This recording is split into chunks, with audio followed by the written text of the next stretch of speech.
لله نحمده ونستعينه ونستغفره ونعوذ بالله من شرور أنفسنا ومن سيئات أعمالنا من يهده الله فلا مضل له ومن يضلله فلا هادي له وأشهد أن لا إله إلا الله وحده لا شريك له وأشهد أن محمدا عبده ورسوله الذي أرسله بالحق بصيرا ونذيرا وداعيا إلى الله بإذنه وسراجا منيرا أما بعد فإن خير الحديث كتاب الله وخير الهدي هدي محمد صلى الله عليه وسلم وشر الأمور محدثاتها وكل محدثة بدعة وكل بدعة ضلالة وكل ضلالة في النار فقد قال الله تبارك وتعالى في كلامه المجيد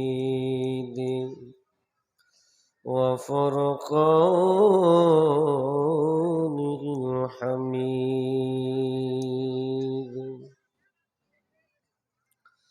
بعد أعوذ بالله من الشيطان الرجيم إن الله لا يغير ما بقوم حتى يغيروا ما بأنفسهم بسم الله الرحمن الرحيم وما أصابكم من مصيبة فبما كسبت أيديكم ويعفو عن كثير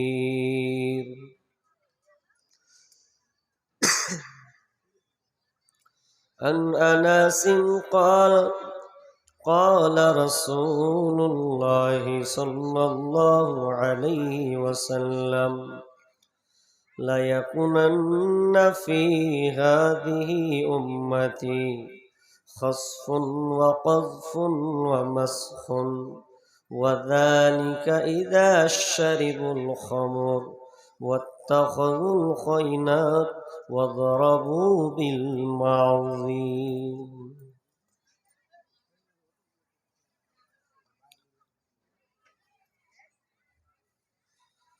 চিন্তা করে দেখো না কবরে কি যাইবা না। চিন্তা করে দেখো না, কবরে কি যাইবা না। যেই কবরে আল্লাহ ছাড়া বন্ধু কেহ থাকবে না। যেই কবরে আল্লাহ ছাড়া বন্ধু কেহ থাকবে না। চিন্তা করে দেখো না, কবরে কি যাইবা না। চিন্তা করে দেখো না, কবরে কি যাইবা না। এই দুনিয়া সবই পর, কবর তোমার আসল ঘর। এই দুনিয়া সবই পর, কবর তোমার আসল ঘর। কেমনে সে তাই থাকবে পরে শুধু মাটির বিছানা। কেমনে সে তাই থাকবে পরে শুধু মাটির বিছানা। চিন্তা করে দেখো না, কবরে কি যাইবা না। চিন্তা করে দেখো না, কবরে কি যাইবা না।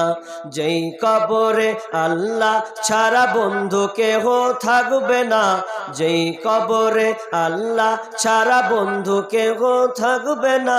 চিন্তা করে দেখো না, কবরে কি যাইবা না। চিন্তা করে দেখো না, কবরে কি যাইবা না। এই দুনিয়া ছাড়িয়া কোথায় যাইবা ভাগিয়া। এই দুনিয়া ছাড়িয়া কোথায় যাইবা ভাগিয়া। মালাকুল মউত ধরবে কোষে, কোনো উপায় থাকবে না। মালাকুল মউত ধরবে কোষে, উপায় তোমার থাকবে না। চিন্তা করে দেখো না, কবরে কি যাইবা না।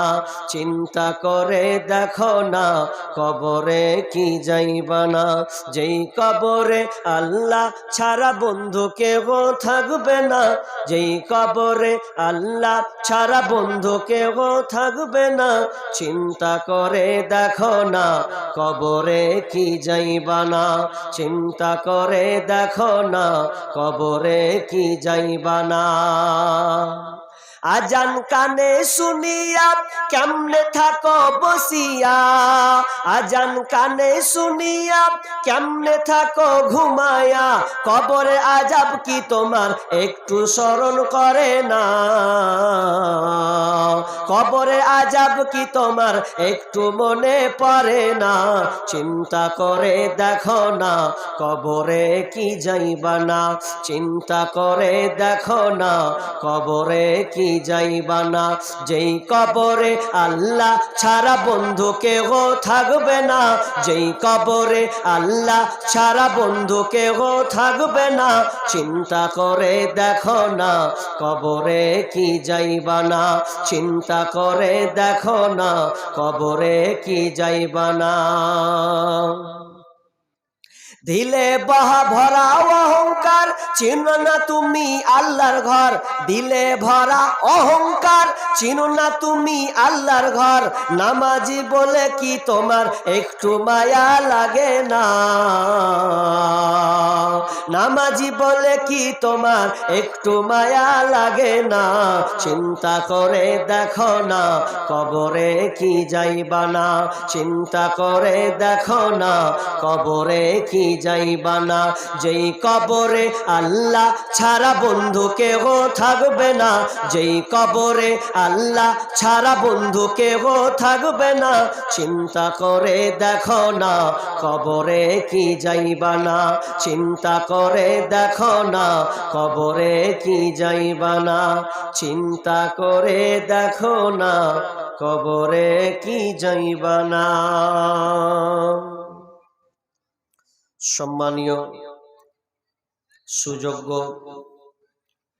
আজকের এই অত্র মাদ্রাসার এই সভার স্বনামধন্য সভাপতি, মঞ্চে উপবিষ্ট আকাশের সাদৃশ্য আলেম ওলামাবৃন্দ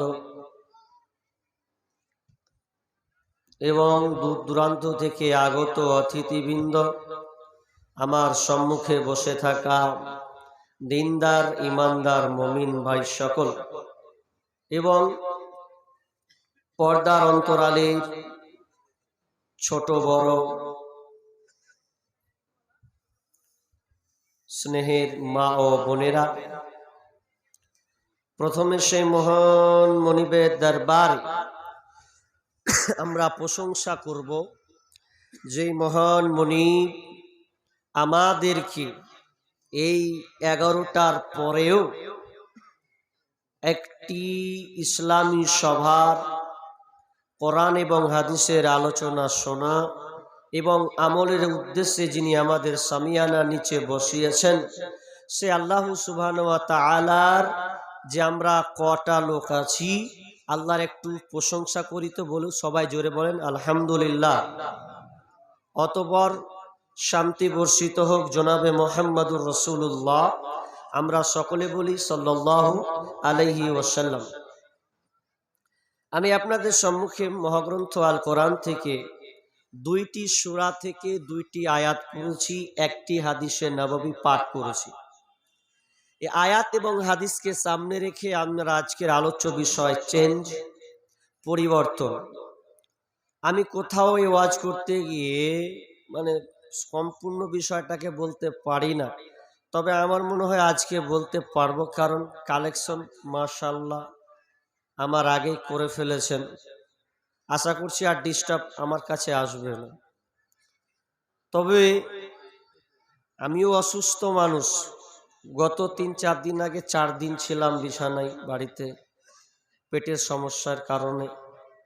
4টি প্রোগ্রামে আমি অ্যাটেন্ড করতে পারি নাই, বাকিগুলো চেষ্টা করছি ইনশাআল্লাহ। ডেট নিয়েছি বিধায় একটু সুস্থ হয়েছি আলহামদুলিল্লাহ। তবে কথা হচ্ছে, যত কষ্ট করে এসেছি আপনাদের কাছে, আমার শুরু থেকে নিয়ে শেষ পর্যন্ত এই যে কটা লোক আছেন সবাই থাকবেন তো ইনশাআল্লাহ? হাতটা উঠান তো, কতজন থাকবেন? কতজন থাকবেন? পিছনের লোক থাকবে না, ও জীবনেও থাকবে না। পিছনের লোক বসে আছে। আমি সব জায়গায় আবার উদাহরণটা বলিও বা, যে ছাত্র 2 ধরনের থাকে, একটা ভালো আর একটা মন্দ, থাকে না? থাকে।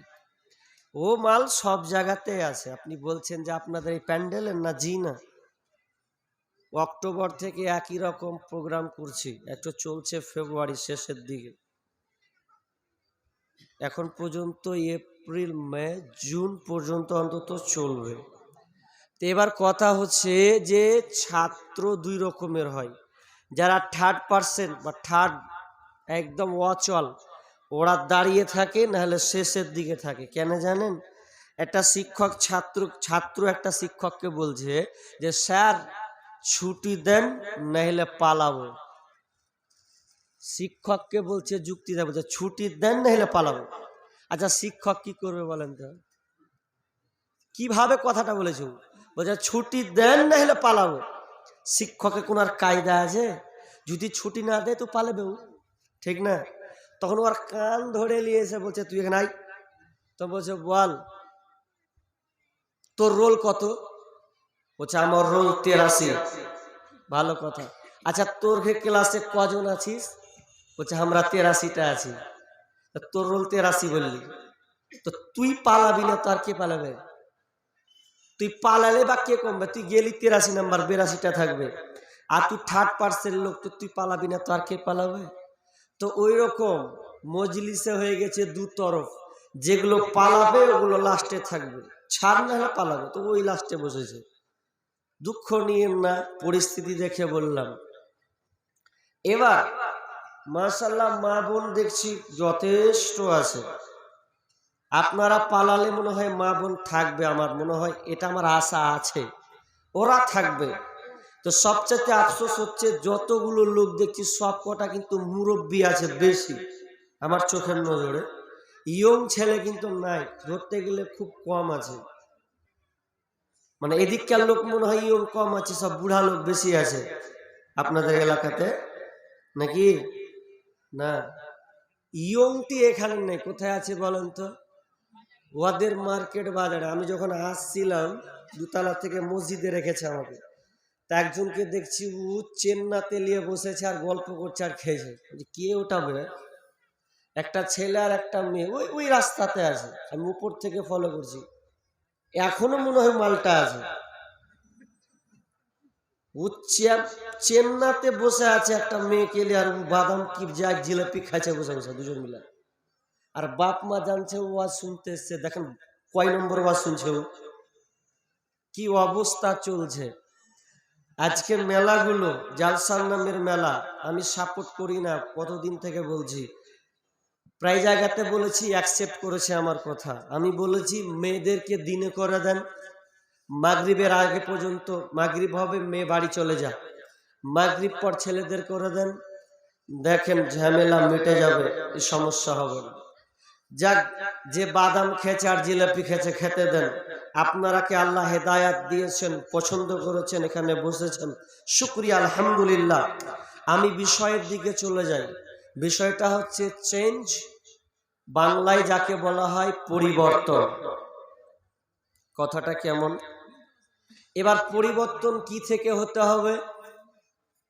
আমরা মুসলিম তো, কথা বলেন, মুসলিম তো, কথা বলা লাগবে।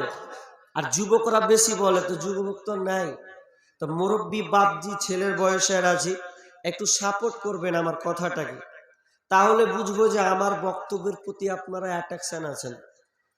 চেঞ্জ, পরিবর্তন, পরিবর্তন দুইটা দিক থেকে হবে। একটা হয় দুনিয়াবি ক্ষেত্রে পরিবর্তন, যান্ত্রিক সভ্যতা, আর একটা পরিবর্তন হবে আখেরাতের জন্য পরিবর্তন। তো আপনারা বলেন দুটার মধ্যে কোনটা আছে বেশি? আখেরাতের জন্য পরিবর্তন না দুনিয়ার জন্য পরিবর্তন? কোনটা? দুনিয়া। দেখেন দুনিয়া কিন্তু আস্তে আস্তে পরিবর্তন হচ্ছে। এখন বর্তমানে যে জালসা দেখতে পাচ্ছেন, 5 বছর পর আরো হয়তো উন্নত হবে, আরো ক্যামেরা বের হবে, মাইকের সাউন্ড কোয়ালিটি হবে। এই যে দেখছেন ক্যামেরাগুলো, এগুলো আপনি বাড়তে ঘুমাবেন, কালকে আমার লাইভ দেখতে পাবেন। অনেকে হয়তো আমাকে ইউটিউবে দেখেছেন বলে বিধায় আপনারা এখানে এসেছেন। তো এটা কত আগেকার যুগ, বাপ দাদুর যুগে এরকম কোনো ছিল না। আপনি রাস্তা দিয়ে যাবেন, টোটো, এই টোটো, আসামে বলছে বিলবিলি, আবার কে বলছে পিলপিলি। যখন যাচ্ছি টোটো বলছি তো আর চিনতে পারে না, তা বলে ভাই টোটো চিনতে পারে না, টোটো লয়, বিলবিলি বলতে হবে এখানে, তাহলে উঠিয়ে দেবে আপনাকে। ভালো কথা। তো বাড়ির কাছে আপনি দেখতে পাচ্ছেন কত সুবিধা, সবই পরিবর্তন। আজকে বাজার গ্রাম খুব আস্তে আস্তে উন্নয়ন হচ্ছে, পরিবর্তন, কিন্তু দুর্বলতা একটি জায়গায়, যে আমরা নিজেকে পরিবর্তন করতে পারি। আপনি মোবাইলকে যত সুন্দর করে সাজিয়েছেন, যত আপনি অ্যাপস, যত কোয়ালিটি আপনি বানিয়েছেন, এর কভার তৈরি করেছেন উন্নত মানের, কিন্তু মানুষ তুমি এখনো সজাগ হওনি, তোমার মধ্যে পরিবর্তন নেই। আর বর্তমান প্রেক্ষাপট, আজকে যেহেতু আমাকে বিরক্ত করবেন আশা করছি, যদি শেষ পর্যন্ত থাকেন আপনাকে আমি কিছু তথ্য আজকে কিছু দিয়ে যাব, কিছু বৈজ্ঞানিক তথ্য দিয়ে যাব, কিছু দুনিয়া যে কিভাবে চলছে, কারা চালাচ্ছে, এই জিনিসটা যদি আজকে নিয়ে যেতে পারেন আপনার ব্রেন খুলবে ইনশাআল্লাহ। তো পরিবর্তন দুইটা দিক, একটু 2 মিনিট ধৈর্য ধরেন। পরিবর্তন দুইটা, একটা দুনিয়াবি ক্ষেত্রে, একটা আখেরাতের, কিন্তু আমাদের দরকার আছে আখেরাতে, ঠিক না? আখেরাতের দরকার, কারণ এ দুনিয়া চলে টাকা দিয়ে, টাকা দিয়ে আপনি সবকিছুই ক্রয় করে নিতে পারবেন, কিন্তু আখেরাত টাকা দিয়ে হবে না। যদি মনে করেন যে আমি 1 লাখ টাকা আছে, বেটা যেদিন আমি মরে যাব 1 লাখ টাকা আমার কবরে রেখে দিবি যাতে আমি নিষ্কৃতি পাচ্ছি, লাভ হবে? কোনো লাভ হবে না। যদি আপনি ওই 1 লাখ টাকাকে যদি আপনি মাদ্রাসায় দিয়ে দেন, ওটা দিনের জন্য ব্যবহার হবে, আর ওটা হয়ে যাবে আপনার আখেরাতের জন্য আমল। ওই টাকাটা কি হবে? আমল। কারণ কবরে টাকা চলে না, আমল চলে, আমল। আমল থাকলে আপনি বাঁচবেন। তাহলে পরিবর্তন নিয়ে আসেনি। আচ্ছা, প্রশ্ন জাগবে, বর্তমানে সব জায়গায় তো পৃথিবীতে মুসলমান, পৃথিবীতে 4300টি ধর্ম আছে, তার বেশি ধর্ম আছে, 4300টি ধর্ম আছে, আর মুসলিম আছে সারা বিশ্ব জুড়ে প্রায় 200 থেকে 250 কোটি, বেসরকারি বলছে 350 থেকে 400 কোটি, এমনি বেসরকারি অনুযায়ী মুসলিম পৃথিবীতে বসবাস করে।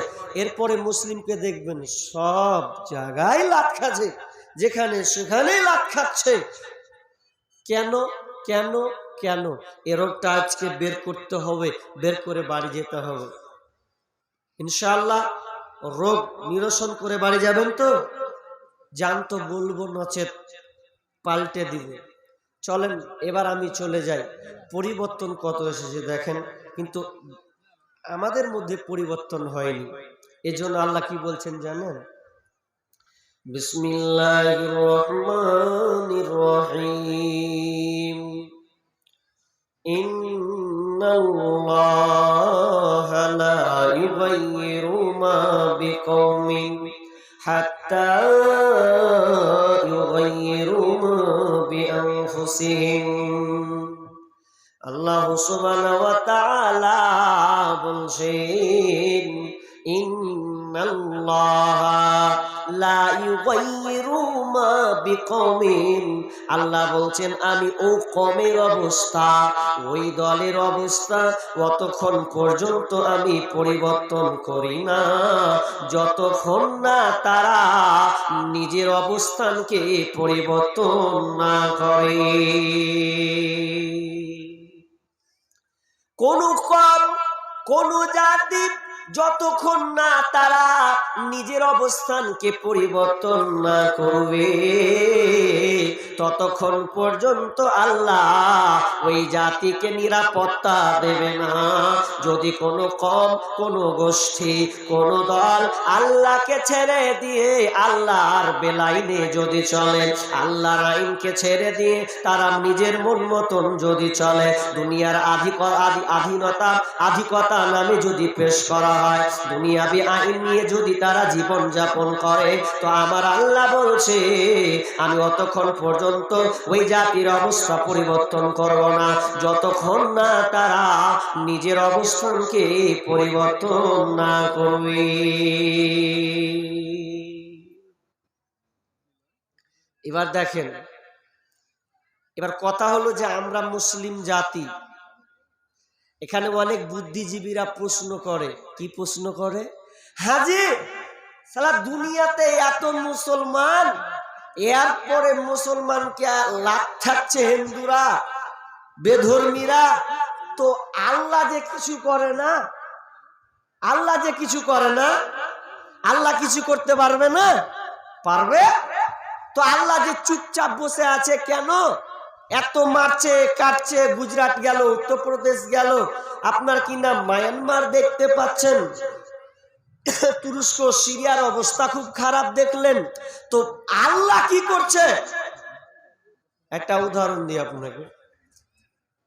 আপনার বিবি, আপনি নতুন বিবাহ করেছেন, স্বামী স্ত্রীর মধুর সম্পর্ক আল্লাহ ঢেলে দিয়েছেন, এত মহব্বত তাদের মধ্যে আল্লাহ দিয়েছেন।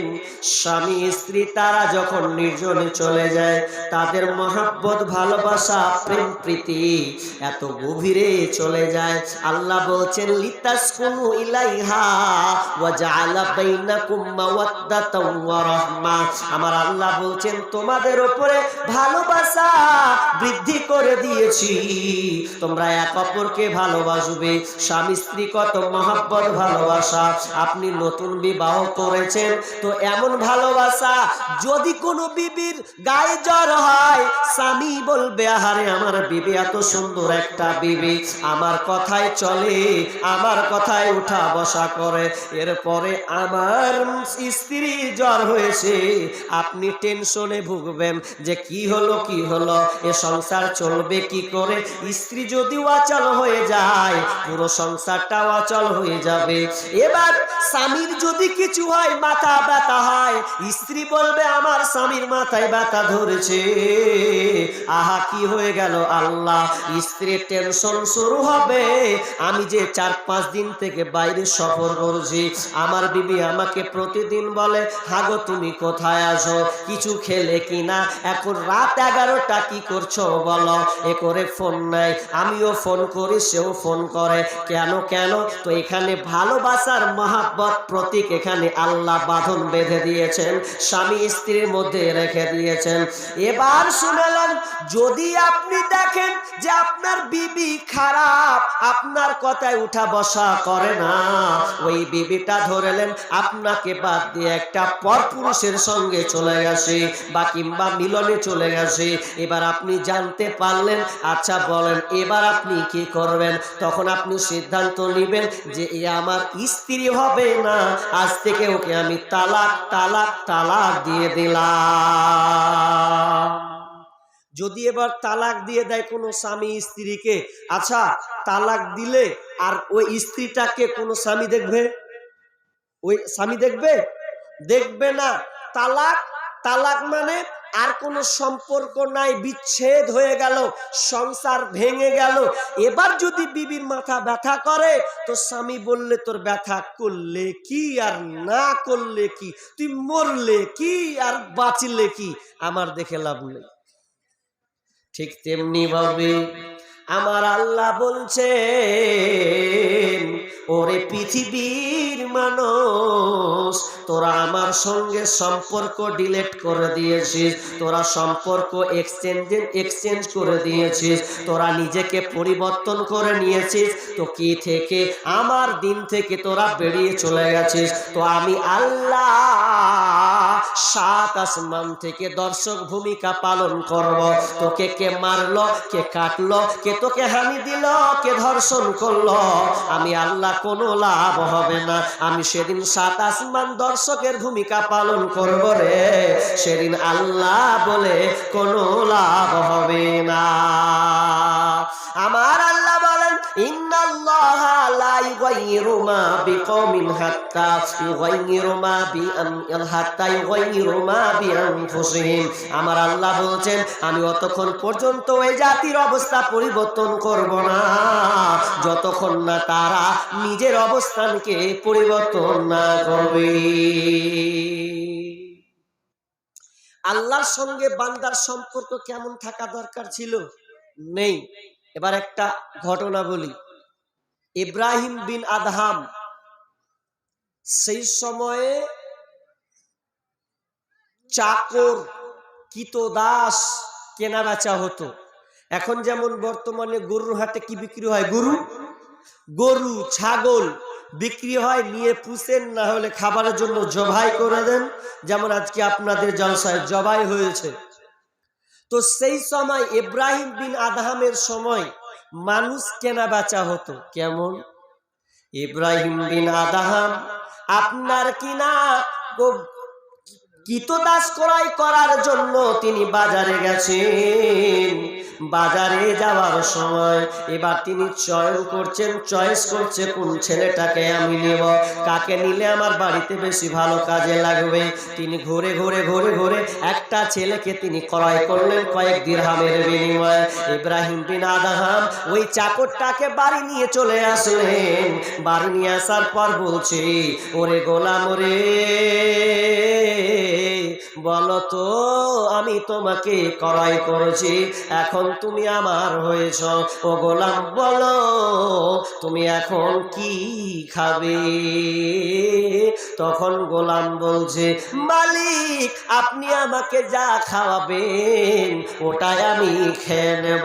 এবার দ্বিতীয়বারে ওই ইব্রাহিম বিন আদহাম ওই গোলামটাকে জিজ্ঞাসা করছে, গোলাম রে বলো না হয় তুমি কি খেলে ভালো কথা, এবার তুমি কি পরবে, কোনটা পোশাক পরতে তুমি ভালোবাসো বলো। তখন গোলাম মালিককে বলছে, মালিক গো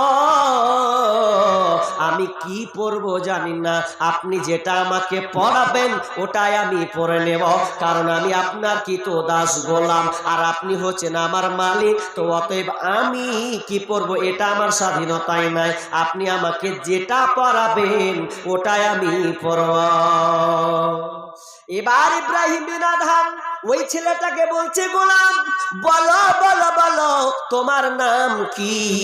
তখন ওই গোলামটা বলছেন জাহাফনা, ওগো আমার মালিক আমার নাম জানি না, আপনি আমাকে যে নামে ডাকবেন ওটাই হবে আমার নাম, আমার কোনো নাম নাই, আপনি আপনি আপনি আমি হচ্ছি গোলাম আর আপনি হচ্ছেন মালিক, আর গোলামকে আপনি যে নামে ডাকবেন ওটাই হবে আমার নাম।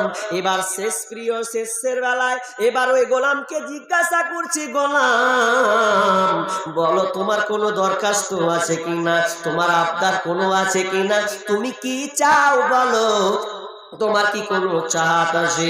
তখন ওই গোলাম বলছে মালিক এ গোলামের কি আবার চাহাত থাকতে পারে, এ চাকরের কি আবার চাহাত থাকতে পারে, আমার কোনো চাহাত নাই, আপনি যেটাই করবেন ওটাই আমাকে কবুল করে নিতে হবে।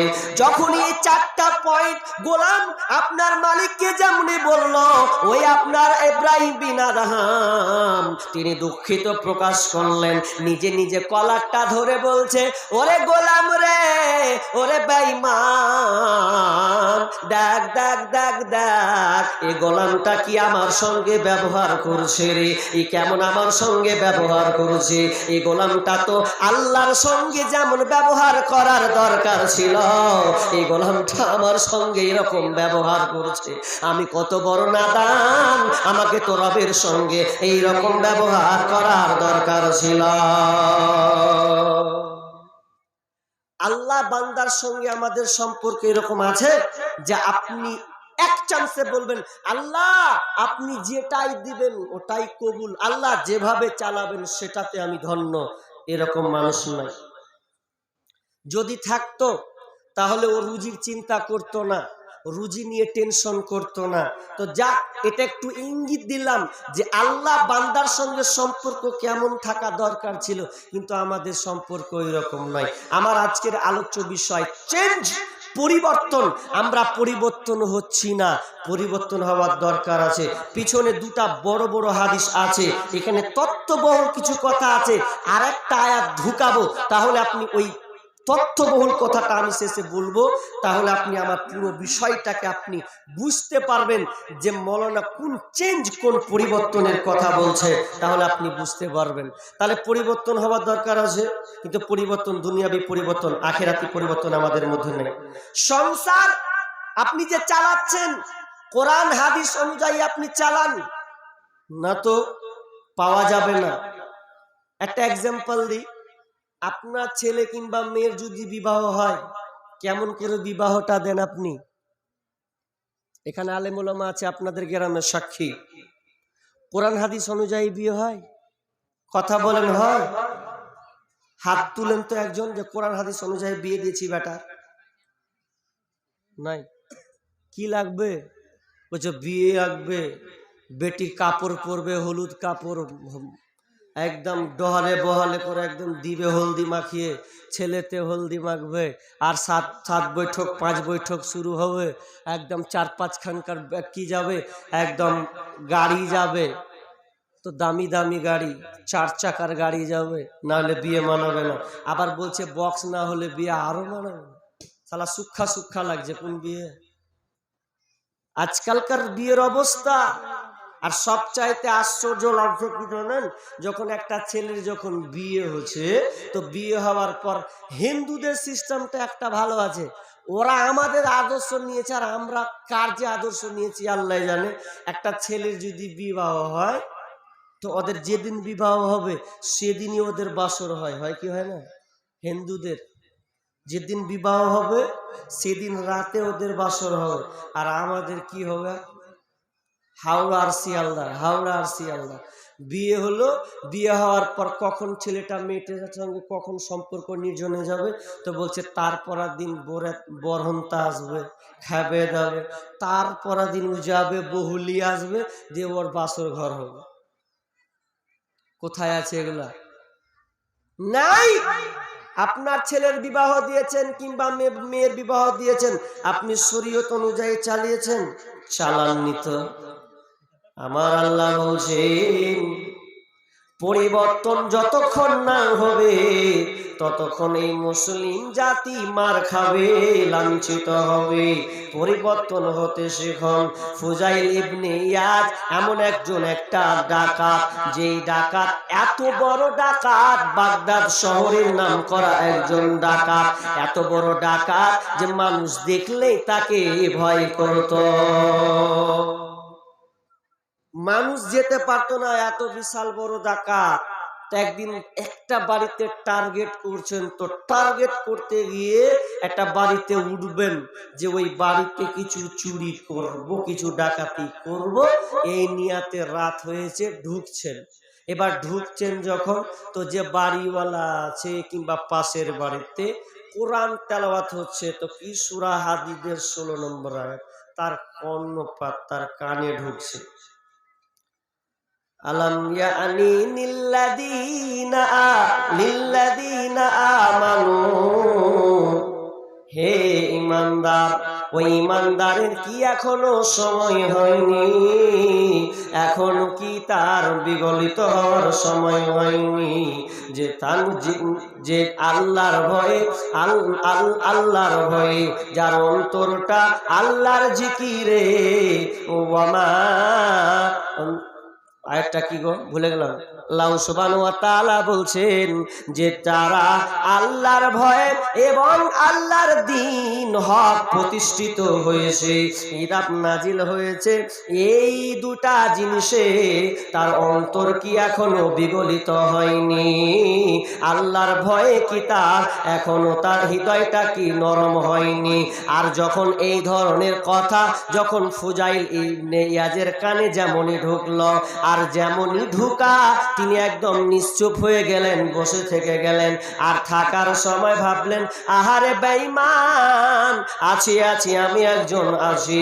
তার নিজেকে এমন একটা ভয় ঢুকলো, অত বড় গ্রামের ডাকাত, বিশাল বড় ডাকাত, সেই ডাকাত ছাদ থেকে নেমে গিয়ে সে আপনার কিনা অন্তরাল হয়ে গেল। অন্তরাল হওয়ার পর একটা দুইজন মহিলা যা পাশে গল্প করছে, বুবুরে আজকে বাড়িতে থেকে যা, কারণ এই জন্য থাক, কারণ এই গ্রামে ফুজাইল ইবনে ইয়াজ বলে একটা বড় ডাকাত আছে, ছিনতাই হতে পারে। যখন ফুজাইল ইবনে ইয়াজ শুনেছে, তখন হাউমাউ করে বাচ্চার মতন তিনি কাঁদতে শুরু করেছে, হে আল্লাহ, আমার কারণে গ্রামের মানুষ শান্তিতে পায় না, রাস্তায় চলতে পারে না, কত হতভাগা আমি, এই বলে সে নিজেকে কান্না করছে। এবং তার ইতিহাস দেখা যায়, ওই লোকটা, ওই ব্যক্তিটা শেষ সময় তিনি নিজেকে পরিবর্তন করেছিলেন।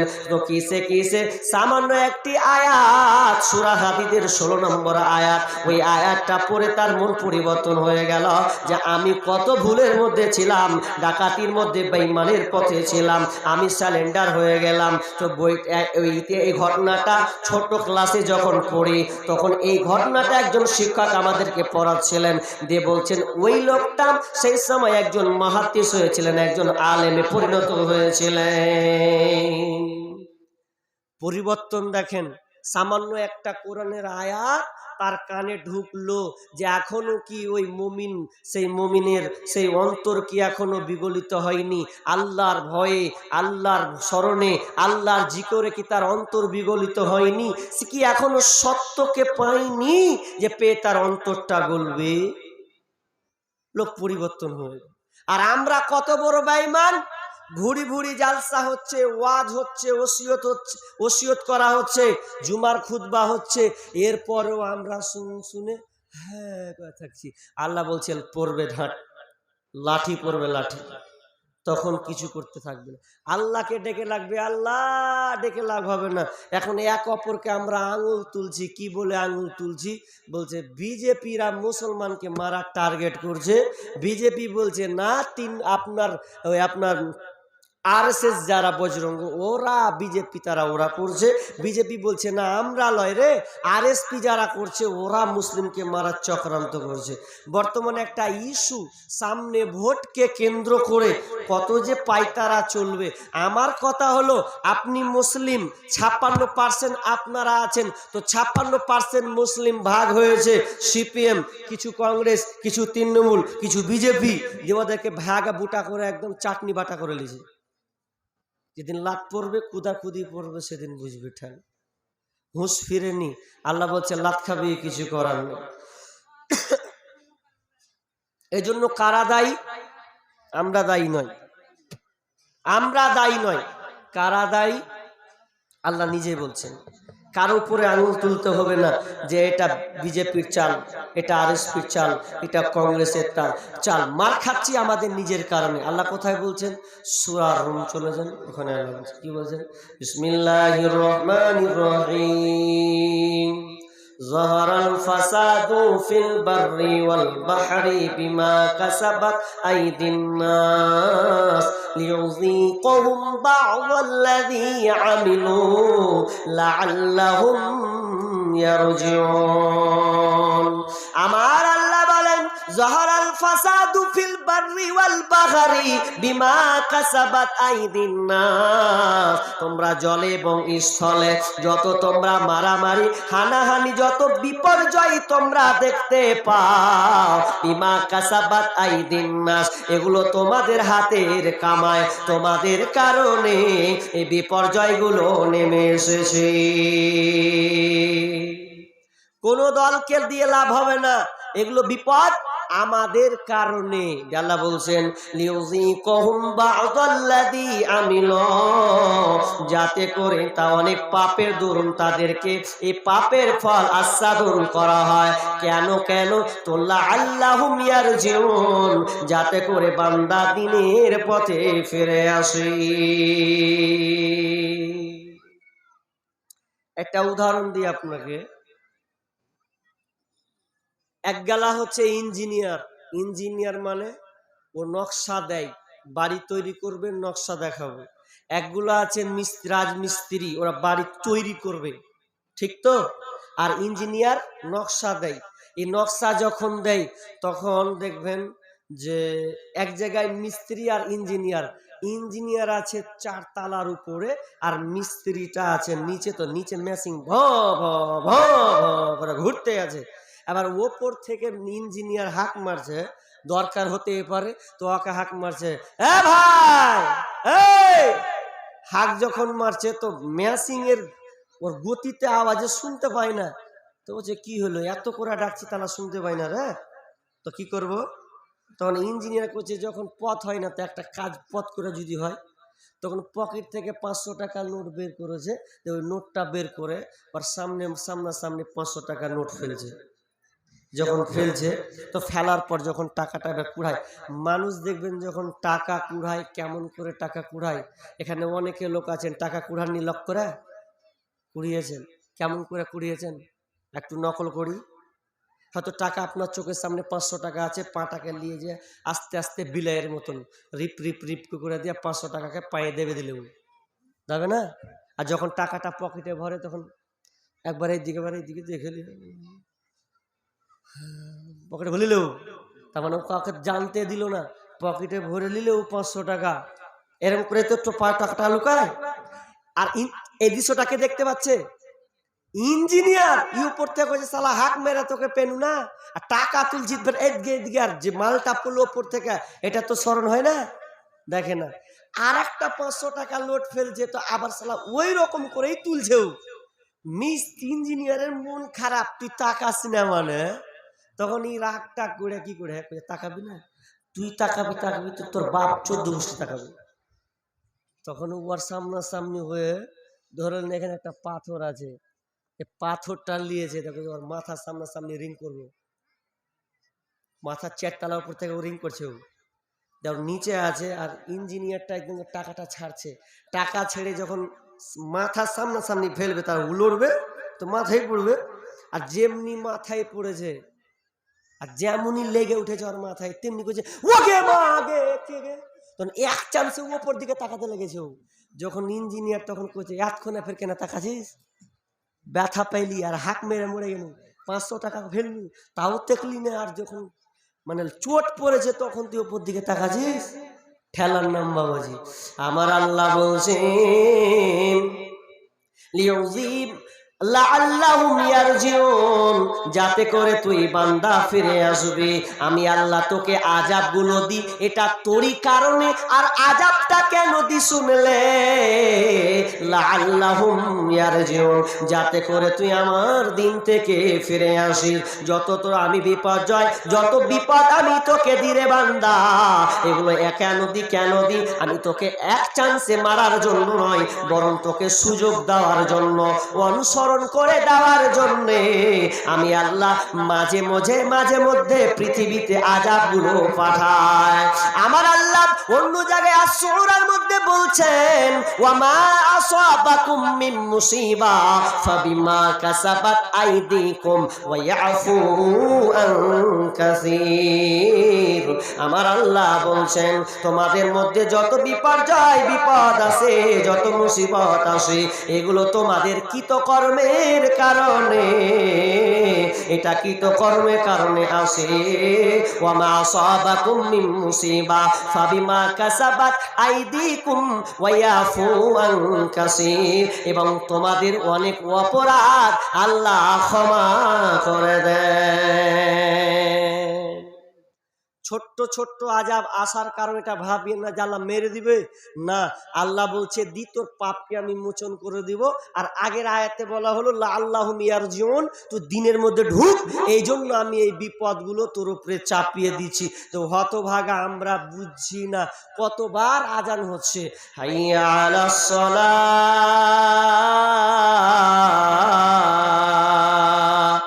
মুয়াজ্জিন আজান দেয়, একবার নয় দুইবার নয়, আল্লাহর ভাষা মুয়াজ্জিন মাধ্যম নিয়েছে 5 বার আপনাদেরকে ডাকে।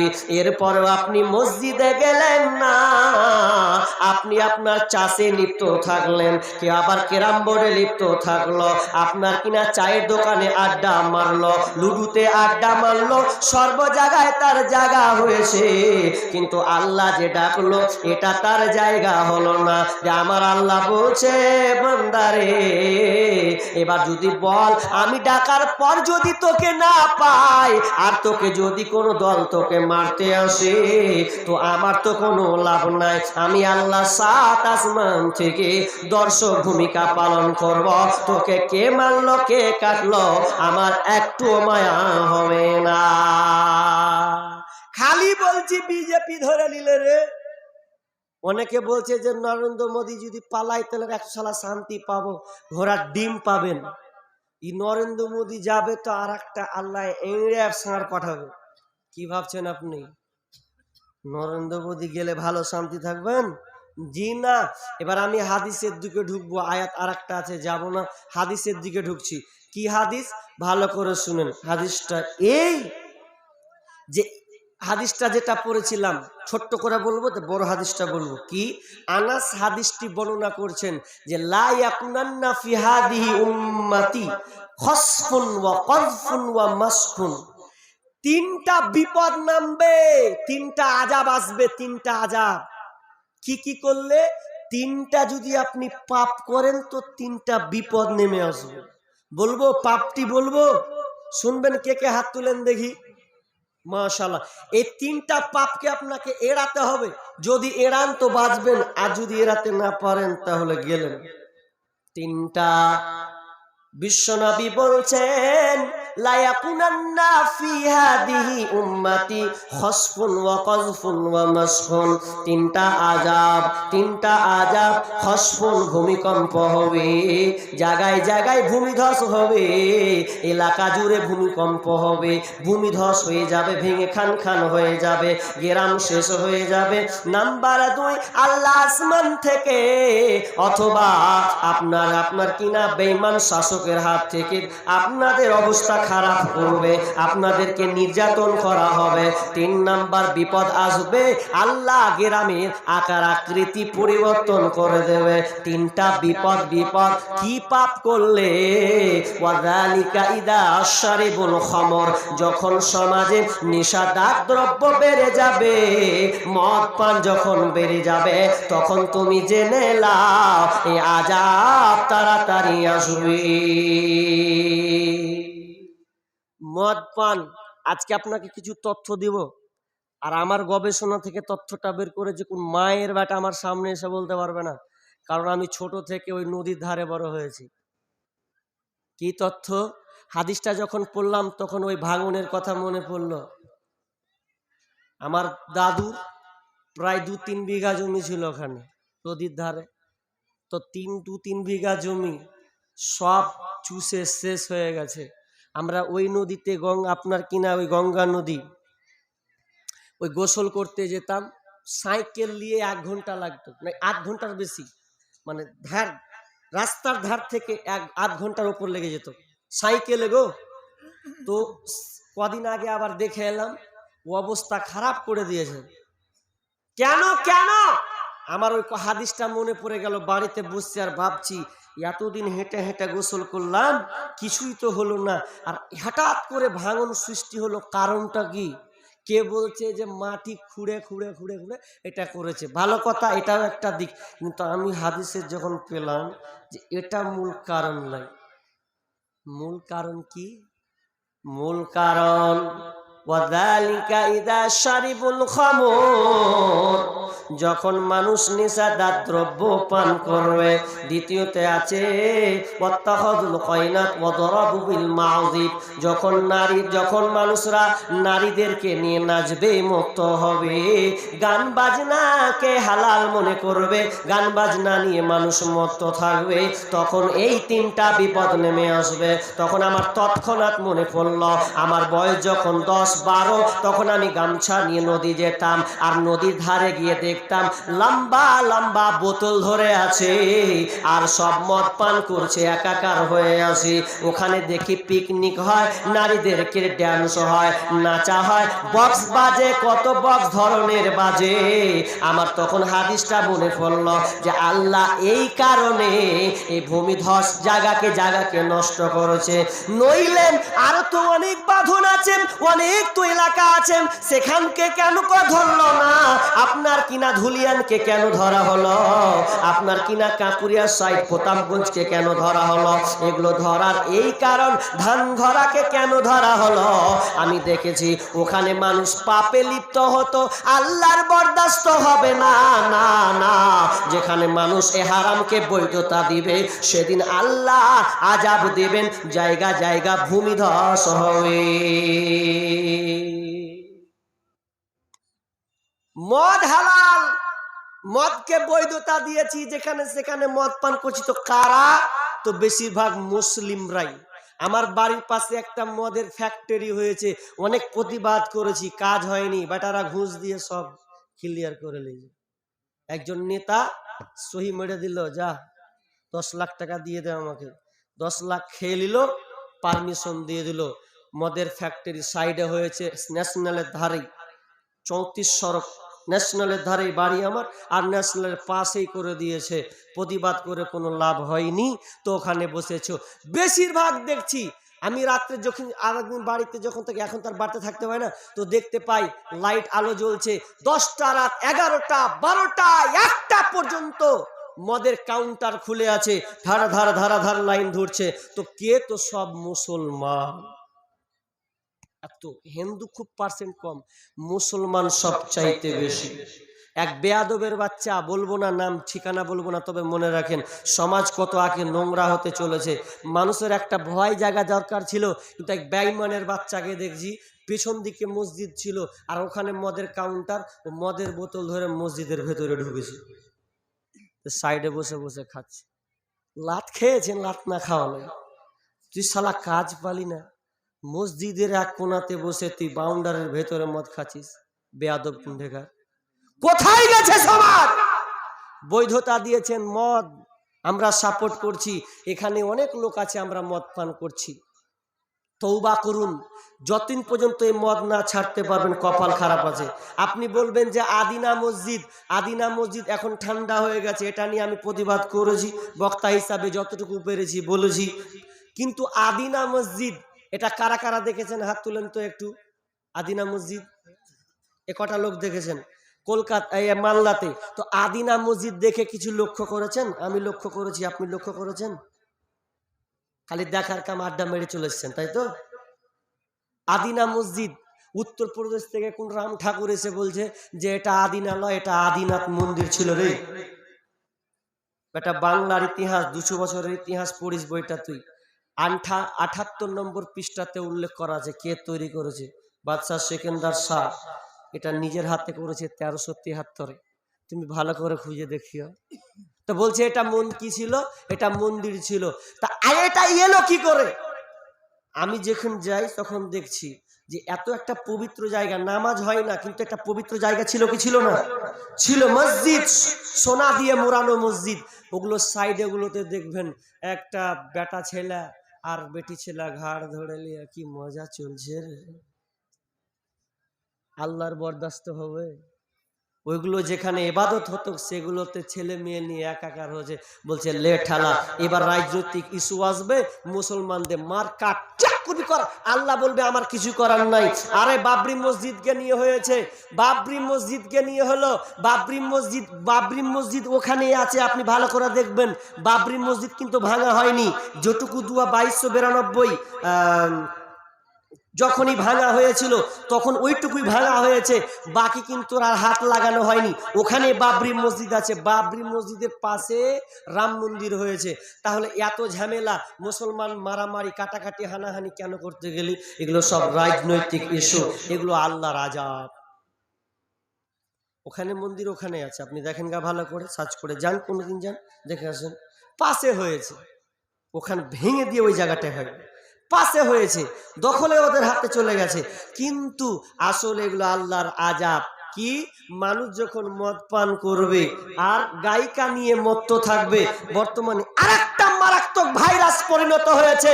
বিশেষ করে প্রতিষ্ঠানগুলোতে দেখবেন 16 বছরের 18 বছরের মেয়েকে এই মাহফিলে পর্যন্ত নাচানো হয়। লজ্জা করা দরকার। 5 জন আলেম বসে থাকছে আর পরে প্রতিবাদ নাই। যেখানে 18 বছরের মেয়ে বরখা পরে এইভাবে গান বাজনা করে নাচবে কেন? স্কুল নাম দিয়েছে মাদ্রা স্কুল, আবার বলছে যে আরবি শেখানো হয়, আরবি পড়ানো হয়। এখানে ব্যবসা চলছে, আরবি পড়ানো নয়। মাদ্রাসা পড়ে আছে, মাদ্রাসার দিকে লক্ষ্য নাই, আর একাডেমি খুলে বসে আছে যেখানে আরবি পড়ানো হয়। তো আরবি পড়ানোর নামে তোমার অনুষ্ঠানে কি হচ্ছে? 18 বছরের মেয়ে নাচবে? এই আযাব আসবে না? আযাব তো আসবে। আর ওয়াজরাবু বিল মাযিফ, মানুষ গান বাজনা নিয়ে মত্ত থাকবে। এখন সকালে উঠবে না, ঢুকচু ঢুকচু ঢুকচু ঢুকচু, কানে হাত দিয়ে লাভ নাই। চাপ আইসক্রিম বালাকে দেখবেন তাও ঢুকচু ঢুকচু ঢুকচু লাগাই আছে, মানা করার কায়দা নাই। বাসে উঠবেন একই অবস্থা, সব জায়গায় হয়ে গেছে একই অবস্থা। অথচ আগের জামানা ছিল সকাল হলে উঠলে দাদি নানির কাছ থেকে কোরআনের আওয়াজ ভেসে আসতো, আলিফ লাম মিম যালিকাল কিতাবু লা রাইবা ফীহি হুদাল লিল মুত্তাকিন। সকাল হলে আওয়াজ পাওয়া যেত, আর আজকাল আওয়াজ পাওয়া যায় না, সকাল হলেই গান স্টার্ট হয়ে গেছে। 3টা বিপদ যখন আসবে আল্লাহ বিপদ নামিয়ে দিবে। কেমন বিপদ নামাবে? একটা বললাম ভূমিকম্প, ভূমিধস হয়ে যাবে। এটা হয়েছে না হয়নি? হয়েছে আপনার চোখের সামনে। আর আপনার এলাকা আপনি মনে করছেন যে আমাকে নদী নেই, আমাকে কি হবে? পায়তারামু বার করে ঝাড়বে। খুব যুক্তি পেশ করছেন। একজন রাজা, একজন জঙ্গলের রাজাকে বানর বলছে যে বানর, আমি একটা জায়গা যাব, তো আসতে সময় লাগবে, তো আমার বাচ্চা দুটাকে তুই রাখবি, কারণ তুই বনের রাজা, তো তোকে দিলে তোর কাছ থেকে কেউ কাটতে পারবে না, তো আমি যাব একটু ঘুরতে, এসে বাচ্চা দুটো আমার নিয়ে নেবো। তো রাজা বলছে যা, চিন্তা নাই। এবার সিংহ যখন বলেছে, বাঘ যখন সিংহ যখন বলেছে চিন্তা নাই, এবার 2 দিন ফেসে বলছে দে আমার বাচ্চা দে। আমার বাচ্চা দে। তখন বলছে কি তোর বাচ্চা নাই রে? কি হলো? কে নিলে? বলছে চিল এলিয়ে পালিয়ে গেছে। তখন বানর বলছে তুমি একটা জঙ্গলের রাজা, তুমি একটা সিংহ, তোমার কাছ থেকে চিল্লিয়ে দিতে পারবে? তখন সিংহ বলছে ভাই বানর, আমি জঙ্গলের রাজা হতে পারি, আমি জঙ্গলের রাজা, নিচের রাজা কিন্তু আসমানের রাজা নয়। আর চিল এমন একটা জিনিস, চিল বাঁচে 15 বছর, কেউ বাঁচে 30 বছর পর্যন্ত। একটা চিলের ওজন আপনার 20 থেকে 30 কেজি, একটা চিলের ওজন 30 কেজি পর্যন্ত হয়। আর আপনার কিনা মানুষ পর্যন্ত, বাচ্চাকে পর্যন্ত উঠিয়ে নেবে, এতটা তার শক্তি। তো ওই রাজা বলছে, ওই সিংহ বলছে আমি জঙ্গলের রাজা, আমি আসমানের রাজা নয়, আমি পারিনি তোমার বাচ্চাকে সামলাতে। যারা আমরা যুক্তি পেশ করছি, আমাদের আবার কি হবে? আল্লাহ যেদিন চারদিক থেকে নিয়ে ওপর দিকে যখন থাবা মারবে রে, সেদিন তোমার বাঁচার কোনো কায়দা থাকবে না, উপায় থাকবে না। তাহলে এগুলো রোধ করার চেষ্টা করুন, রোধ করুন। যেখানে মদ পান করা হচ্ছে প্রতিবাদ করুন, যেখানে বিয়েতে গান বাজনা বাজছে প্রতিবাদ করুন। প্রতিবাদ করবেন তো আপনি বাঁচবেন, যদি প্রতিবাদ না করেন। আমরা প্রতিবাদ করতে শিখেছি কোথায়? নিজের জন্য প্রতিবাদ করতে শিখেছি। একটা লোক, একটা ছেলে বলছে মেয়েদের তরফ থেকে, সে একটু যাক, একটু পরে ইনশাআল্লাহ আলোচনা, লোক পালিয়ে যাবে, একটু থাক। তো লোক একটা লোক নিজের জন্য প্রতিবাদ করছে। একটা বলছে চাচা চাচা চাচা, তো এই যে একটা ছেলে মেয়েকে দেখছি ওরা দুজনে গল্প করছে, জি বসে বসে পাটের ভুঁয়ে দেখতে পাচ্ছে, ভুট্টার ভুঁয়ে আছে। তখন একটা মেম্বার কইছে থাকলে তোর ঝামেলা যেতে হবে না, যে যা করছে করুক। মানে এগুলার বালা ঠিক আছে, কিন্তু অথচ হাদিসে আছে মানরা মিনকুম মুনকারান ফালিয়ুগাইয়িরু বিয়াদিহি। না, এই হাদিসটা আবু সাঈদ খুদরি হাদিসটি বর্ণনা করেছেন। তাহলে শক্তি থাকলে প্রয়োগ, হাতের দ্বারা প্রয়োগ, তো হতে দে। এবার যখন ওই চাচাকে যখন বলছে, একটা ভাতিজা এসে বলছে চাচা চাচা চাচা চাচা, বুঝছে আপনার ভুঁয়ে এই সাদ্দামের গরু ঢুকে গেছি, যেমনি কইছে সালা গরু ঢুকে গেছে। তখন সালা তুই মরবি না আমি মরবো, বা নেংটি মেয়েরা করছে আমার ফসল খেয়ে নিলে। তখন মারলো লাঠি লিয়া দৌড়, কি তোর কিছু কইতে দিয়া? বলছে আমি মরবো না, তুই মরবি। বেনামি কত আছে, ইনশাল্লাহ দোয়া করে দেবো, রেখে দেন তো। তো তখন ওর শক্তি দেখেন না, বলছে তুই মরবি না আমি মরবো রে শালা। তখন একবার মারলো লাঠি লিয়া দৌড়। আর কোরআন আইন আপনার কিনা ইসলামী বিরোধী কালচার কাজ হচ্ছে, সেখানে কোনো প্রতিবাদ নেই। বিপদ আসবে সেদিন বুঝবে। এবার যেহেতু 12টা বাজলো, আর 15 মিনিট কি আলোচনা, যেটা তত্ত্ববহুল শেষে কথা বলবো বলেছি, ওটাই নিয়ে আজকে বাড়ি যান। দেখেন ইবনে উমার হাদিসটি বর্ণনা করছেন, ইবনে মাজাতে হাদিসটি আছে, ওটা এক সম্পূর্ণ খুলে বলবো যদি আপনি ধৈর্যের সঙ্গে থাকেন।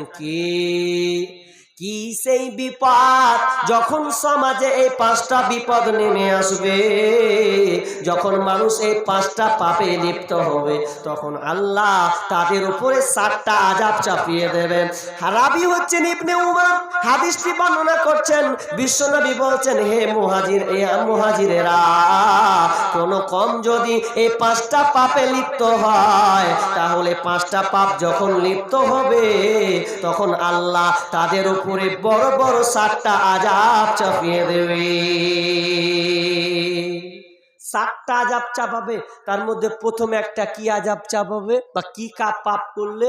নাম্বার 1, 1 নম্বর পাপ, যখন সমাজে অশ্লীলতা প্রকাশ পাবে রে, তখন সমাজে অশ্লীলতা যখন প্রকাশ পাবে, আল্লাহ এমন একটা রোগ দিবে, যেই রোগে মানুষ ছারখার হয়ে যাবে, নিজেকে বাঁচাতে পারবে না। যে রোগের কোনোদিন ওষুধ আবিষ্কার হয়নি, হঠাৎ করে আল্লাহ এমন একটা রোগ দিয়ে দেবে, যে রোগ ডাক্তার পর্যন্ত বলতে পারবে না। মানে পূর্বে হয়নি, ওরকম রোগ চাপিয়ে দেবে যখন সমাজে অশ্লীলতা বিরাজ করবে।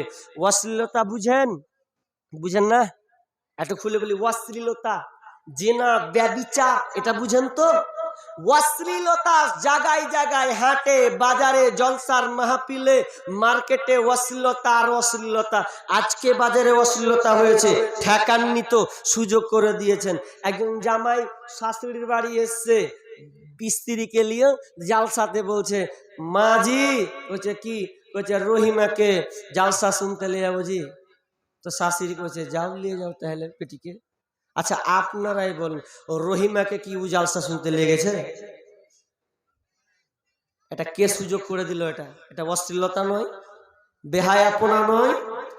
আপনার স্ত্রী, আপনার মেয়েকে আপনি জামাইয়ের হাতে ছাড়লেন কেন? ও তো কুকাম করে নিয়ে বাড়ি যাবে, যেমনটা আমার চোখের সামনে পড়েছে আজকে। কুকাম করে নিয়েও বাড়ি যাবে, এটার নাম অশ্লীলতা। আপনার অনেক অশ্লীলতা। আমি যত স্টেশন আছে, ফারাক্কা থেকে নিয়ে একদম কুমেদপুর পর্যন্ত আর উল্টা যেদিকে যতটি স্টেশন আছে সব স্টেশন নেমেছি। সব স্টেশনে দেখবেন, বিশেষ করে শামসিতে বেশি নামতে হয় স্টেশনে, যেহেতু মালদায় প্রোগ্রাম, শামসিতে বেশি নামি। ভালুকা তো লোকাল, শামসিতে নামি। তো শামসিতে নেমে একটু আরাম করি, বসি, একটু বই পড়ি, টাইম পাস করি একটু, দিয়ে বসি। দিয়ে বসার পর দেখবেন ওই শামসিতে যখন 4টা বাজবে, 4:10 হবে, তখন দেখছি দুটা বেটি ছেলে বরখা পরে আছে আর একটা বেটা ছেলে আছে। তো একটা বেটা ছেলে দুটা বেটি ছেলেকে ধরে আছে, নিয়ে এসে, কেনে লে যাচ্ছিস তুই? বলছে এই দুটাকে কষ্ট করে জড়ো করেছি, ছেড়ে দিলে পালিয়ে যাবে। এই দুটাকে কষ্ট করে জড়ো করেছি, ছেড়ে দিলে পড়ে পড়ে। ওই জন্য কি অশ্লীলতা চলছে, অথচ বরখা পরে আছে, অথচ বরখা পরে আছে। তোমার বরখা পরা, তসলিমা নাসরিনের বরখা পরা, তোমার বরখা পরা একই। তসলিমা নাসরিনকে যখন বাংলাদেশ থেকে জুতা পিটা করে যখন বের করলো, ও ভয়ে বরখা পড়েছিল যে মানুষ যেন আমাকে দেখতে না পায়। এই জন্য বরখা পরে বাংলাদেশ থেকে ইন্ডিয়ান এসেছিল, তারপর জুতা খেয়েছে। তো আপনার বেটি ওই বরখা পরা, তসলিমা নাসরিনের বরখা পরা একই, কোনো পার্থক্য নেই। ও আল্লাহর জন্য বরখা পরেনি, আল্লাহর জন্য বরখা পরে যদি পড়তো তাহলে ওই ডাইরেক্ট দুটা ওই ছেলের সঙ্গে দুজন বেটি ছেলে হাত ধরে হাঁটতো না। কি গল্প আর কি মজা করছে, কি খিচ খিচ খিচ ফটো তুলছে, লে তুল। আর এইদিকে ওর বাপ তাহাজ্জুদের নামাজ পড়ছে, এদিকে ওর বাপ তাহাজ্জুদের নামাজ পড়ছে, আর এদিকে বেটি অন্য সঙ্গে টাওয়াল লাগিয়ে বসে আছে। বলছে রাব্বানা জালালনা আনফুসানা, আর এদিকে আর বেটি টাওয়াল লাগিয়ে দিয়েছে। এদিকে কোনো হুঁশ আছে? এই তাহাজ্জুদ পরে আপনার কোনো লাভ হবে না। অশ্লীলতা বন্ধ করতে হবে। আজকে অশ্লীলতা এমন চলেছে, মেয়েদের বাজার গরম, এগুলো ঠেকাবে কে? আমাদেরকে ঠেকাতে হবে, আমরা ঠেকাতে পারি নাই। সব জায়গায় মেয়ে, কিয়ামতের আলামাত এসে গেছে, তাই তো ঘরের নারী রাস্তায় নেমেছে। কিয়ামতের আলামাত এসে গেছে, তাই তো ঘরের নারী রাস্তায় নেমেছে। ওরে মাছ বাজার, ওরে হাট মাছ বাজারে কথা বলে মাছওয়ালার সাথে, স্বামী তাহার দাঁড়িয়ে আছে ব্যাগটা নিয়ে হাতে। ওরে মাছ বাজারে কথা বলে মাছওয়ালার সাথে, স্বামী তাহার দাঁড়িয়ে আছে ব্যাগটা নিয়ে হাতে।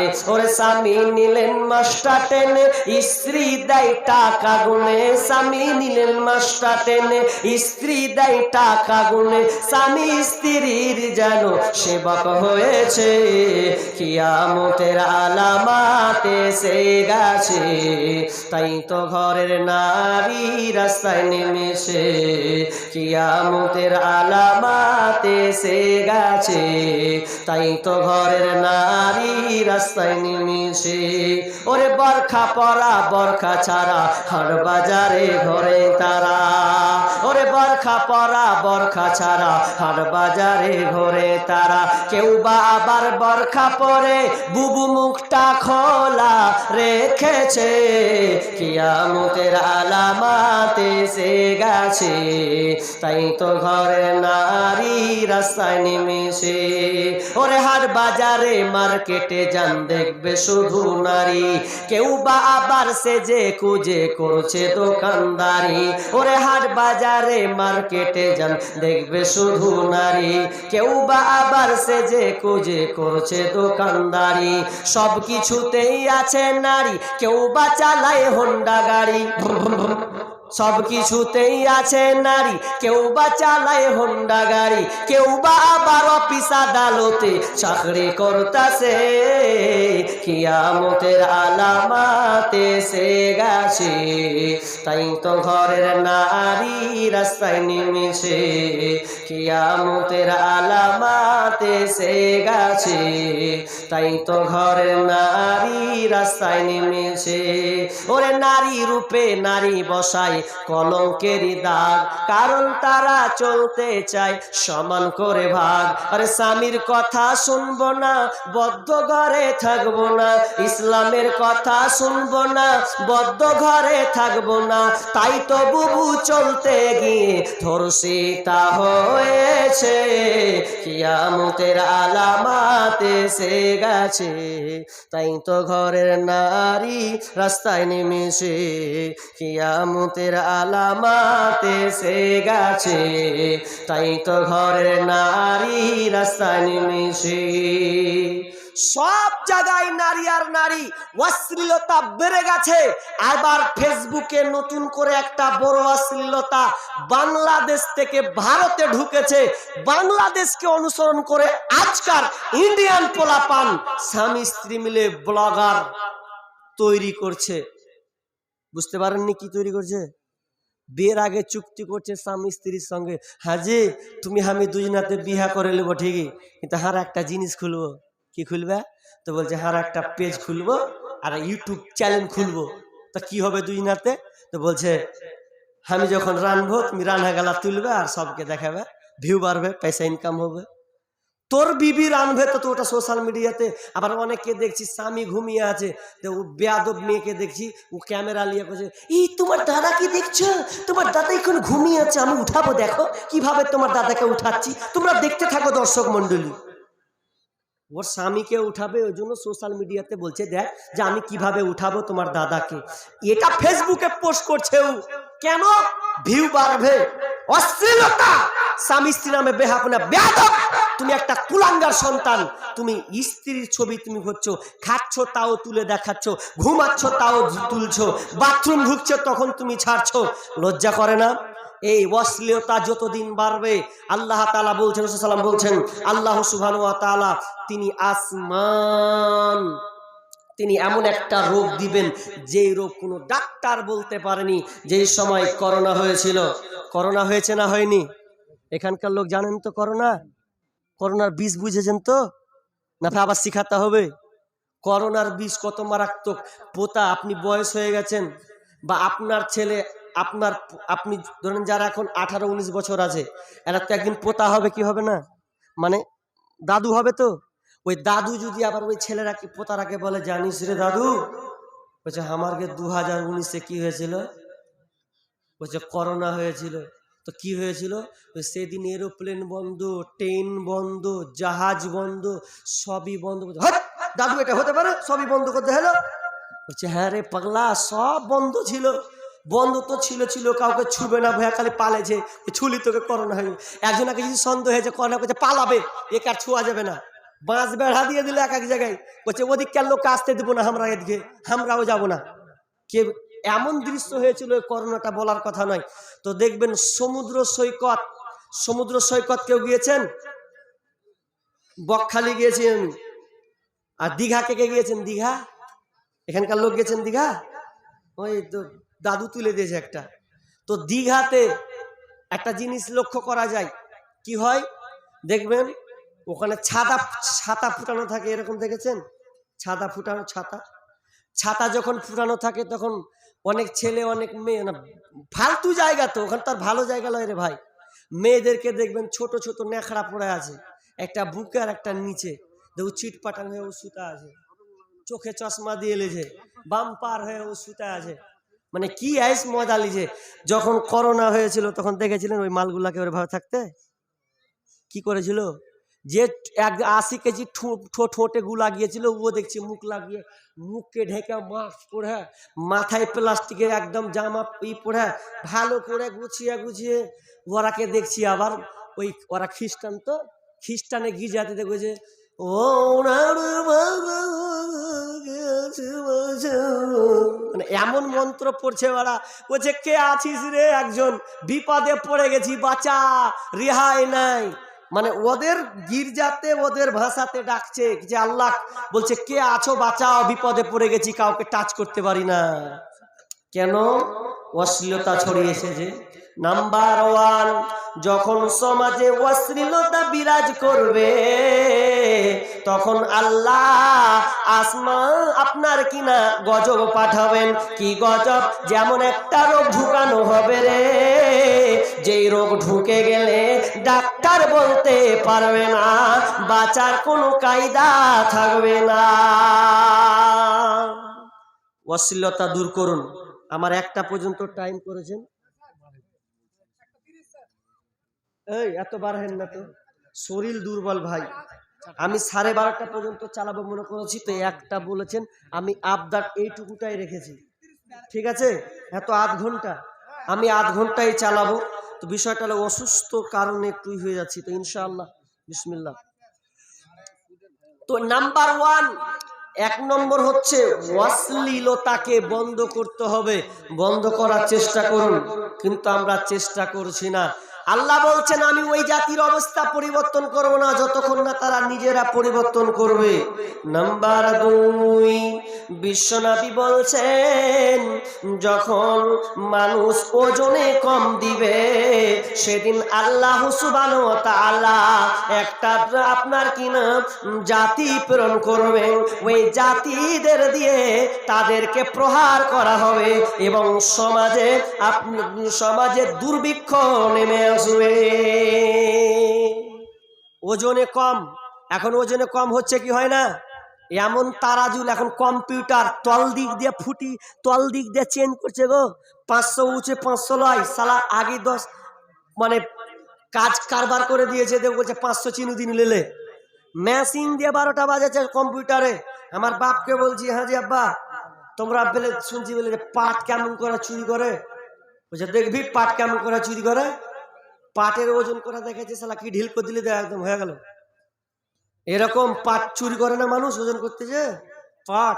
তাহলে পাট এবার অনেক সময় দেখতে পাই, অনেক ব্যবসায়ীকে দেখছি। আমি এক জায়গায় কলকাতা গেছি, তো ওটা ভিডিও তো দেখেছি ক্যামেরাতে, অরিজিনাল দেখছি হাওড়া প্ল্যাটফর্মে। ওখান থেকে নেমেছি, নামছি, বাইরে দেখবেন কে আঙ্গুর, কে পেয়ারা, কে একদম কি বলে লেবু সব বিক্রি করছে। কত চালা করা! আপনি 1 কেজি মানে 1 কেজি ধরেন আপেল নেবেন কি বেদানা নেবেন, ওই 1 কিলো আগে ওজন করে রেখেছে। 1 কিলো ওজন করে রেখেছে, তো প্যাকিং করে মানে পচা ভালো লাগে অত, যেগুলোকে এক সাইডে রেখেছে। আপনি 10টা বাঁচলেন, দেখছি ভাই যে 1 কিলো দে আমাকে। এবার 1 কিলো যখন দিছে তখন তো আবার ক্যারি লিবেন, কালো ক্যারি। তো এবার আপনি কত গুরুত্ব দিবেন, ওর দিকে তাকাবেন? আপনি তো বেছেই দিলেন। ও দেখছি সালা যখন ক্যারিটা ভর্তি হয়েছে, তো ও যেটা বেছে রেখেছে সাইডে ওটাই ভরে দিলে, গিট মেরে দিয়ে দিলে। আর আপনি কি আর চেক করতে যাবেন? কি সিস্টেম চলছে! ওজন করা, লিটারে বলেন, মাপে বলেন, জাতেই বলেন, এমন ভাবে হবে যে বলার কথা নয়। আল্লাহ বলছেন যখন সমাজে ওজন কমাবে, দাড়ি পাল্লায় ওজন কমানো হবে, ইনসাফ বজায় রাখবে না, তখন আল্লাহ সুবহানাহু ওয়া তাআলা এমন একটা নেতা পাঠাবে যেই নেতা দিয়ে তাদেরকে প্রহার করা হবে এবং ওই সমাজে দুর্ভিক্ষ নেমে আসবে।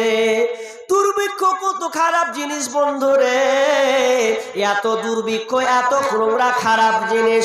নবীর মুসার জামানায় বৃষ্টি হচ্ছে না অনেক দিন থেকে, আর বৃষ্টি না হওয়ার কারণে, অনাবৃষ্টি হওয়ার কারণে সমাজ দাও দাও দাও দাও করে জ্বলছে। কেমন কেমন পানি নাই, পানি খাবো, তৃষ্ণা মিটাবো, এটা কেমন করে মিটাবো, কোনো রাস্তা নাই। আপনার কিনা পশু পক্ষী পর্যন্ত পানি না পাওয়ার কারণে তারা মারা যাচ্ছে, কোনো বাঁচার কোনো কায়দা নাই। এবার সবাই বলল চ নবীর মুসার কাছে যাব, গিয়ে তিনি দোয়া করবেন যাতে আল্লাহ বৃষ্টি বর্ষণ করে দেয়। সবাই ছুটলো নবী মুসার কাছে। নবীর মুসার কাছে যখন ছুটলো, বনী ইসরাইলদের ঘটনা, ছুটতে গিয়ে বলছেন, হে নবী মুসা, দেখছেন না সমাজে দুর্ভিক্ষ নেমেছে, বৃষ্টি হচ্ছে না। আরে আমরা তো মরছি মরছি, ছোট ছোট বাচ্চাগুলো পানি পাচ্ছে না। আর একটা মা যখন পানি পাচ্ছে না, একটা বাচ্চাও দুধ পাচ্ছে না, সবাই মারা যাচ্ছে, পশু পক্ষী মারা যাচ্ছে। একটু দোয়া করেন না। এবার নবী মুসা আল্লাহর কাছে দোয়া করেছে, ইয়া রাব, ও আল্লাহ, হে আমার প্রভু, আপনি আমাদের উপরে রহম করুন। আমরা অনেক দিন যাবত বৃষ্টি পাই নাই, পানি নাই, সমাজের মানুষ ত্রাহি ত্রাহি করছে, একটু আল্লাহ দয়া করো। আমরা তো বেঈমান, আমরা তো পাপী বান্দা, কিন্তু পশু পাখিগুলো তো কোনো আপনার পাপ করে নাই, ছোট ছোট বাচ্চা আছে, ওগুলো দেখে আল্লাহ তুমি আমাদেরকে বৃষ্টি দাও। এ দোয়া করতে করতে দোয়া কিন্তু কবুল হচ্ছে না। কারণ সমাজটা কেন কেন কেন? তো আল্লাহ সাত আসমান থেকে বলছে, নবী মুসা রে, তোমার এই লোকের মধ্যে এমন একটা বেঈমান লোক আছে, যে লোকটা 40 বছর পর্যন্ত সে আমার নাফরমানি করেছে। আবার কেউ বলছে জেনা করেছে, কিন্তু সঠিক মত যে লোকটা আল্লাহর ইবাদতে থাকেনি, আল্লাহর নাফরমানি করেছে। আল্লাহ বলছেন ওই লোকটা যদি থাকে তাহলে বৃষ্টি হবে না। বলছে বৃষ্টি হবে না, বলছে না বৃষ্টি হবে না। তো কি করতে হবে? লোকটাকে বের করে দে, পাপ লোক, পাপী লোক প্যান্ডেলের তলে আছে, ওকে হঠা, তাহলে বৃষ্টি হবে। তখন নবী মুসা টাকি মানুষ তো রেগে বলছে, এই বেঈমান, কে আছো পাপাচার ব্যক্তি, বেরাও ওখান থেকে, তোমার কারণে বৃষ্টি হচ্ছে না 40 বছর পর্যন্ত, এত অনেক দিন থেকে বৃষ্টি হচ্ছে না, আর তুমি 40 বছর থেকে নাফরমানি করছো, বেরাও। যখনই এই কথা বলা, 10,000 কিংবা 5,000 লোক আছে, এবার যে টার্গেট করে বলছে, লোকটা কিন্তু এবার বুঝে ফেলেছে, হায় হায় হায়, 40 বছর ধরে আল্লাহর নাফরমানি করেছি, তার মানে আমি নাকি, এবার আল্লাহকে তুলতে লাগলো, রাব্বুল আলামিন, আমার কারণে এই সমাজে বৃষ্টি হচ্ছে না, ওয়ানা বৃষ্টি দেখা দিয়েছে। হে আল্লাহ, আমি পাপী গুনাহগার বান্দা, আমি বুঝতে পেরেছি 40 বছর ধরে আমি তোমার ইবাদত নাফরমানি করেছি, আর এই কারণে বৃষ্টি হয়নি। একটা মানুষের কারণে গোটা সমাজ ডুবে যাচ্ছে, মরছে। ও মাবুদ রে, তুমি আমাকে ক্ষমা করে দাও। হে আল্লাহ, আমি কেমন করে বের হব? যদি আমি বের হয় তো লোক জানবে এই বেঈমানের কারণে এই সমাজে দুর্দশা হয়েছে, তো লোক আমাকে ছিছি করবে। আল্লাহ, তুমি আমাকে ক্ষমা করে দাও, মাফ করে দাও। জীবনে আর আমি পাপাচারে থাকবো না, তোমার নাফরমানি করব না। আল্লাহ, আজ থেকে আমি তওবা ইস্তিগফার করে নিলাম। আল্লাহ, তুমি আমাকে ক্ষমা করে দাও। যখন এই লোকটা আপনার মনে মনে মনে মনে অনুশোচনা করে যখন আল্লাহর কাছে চাইল, আল্লাহ ঝমঝম ঝমঝম করে বৃষ্টি দিয়ে দিল। তার মানে লোকটা পরিবর্তন হয়ে গেল, নিজের আপনার ভুলটাকে শুধরে নিল। আল্লাহ আসমান থেকে বৃষ্টি দিল। নবী মুসা আশ্চর্য হয়ে গেলেন, আরে কেউ তো বের হলো না, 10,000 লোক 10,000ই তো আছে, কেউ তো বের হয়নি, তো আল্লাহ কিভাবে আবার বৃষ্টি দিল? তখন আল্লাহ নবী মুসাকে বলছেন, মুসা রে, আমি ওই লোকটা আমার কাছে তওবা ইস্তিগফার করেছে রে, এই জন্য আমি লোকটাকে ক্ষমা করে দিলাম, আর ওই লোকটার কারণেই আমি আবার বৃষ্টি বর্ষণ করলাম। নবী মুসা বলছেন, মাবুদ, ওই লোকটাকে কি তুমি দেখাবে না? বলছেন, না না না, ওকে দেখানো হবে না। ও আমার কাছে প্রতিজ্ঞা হয়েছে যে আল্লাহ, আমার পাপের ব্যাপারে যেন কেউ না জানতে পারে। তুমি রব, তুমি আমাকে ক্ষমা করে দাও। পৃথিবী না জানো, আমি তো জানি, আমি কি পাপ করেছি হায়। পৃথিবী না জানো, আমি তো জানি, আমি কি পাপ করেছি হায়। আমার পাপের করলে বিচার, বাঁচার আমার নাই উপায়। দয়াময় তুমি মাফ করো আমায়, মাফ করো আমায়।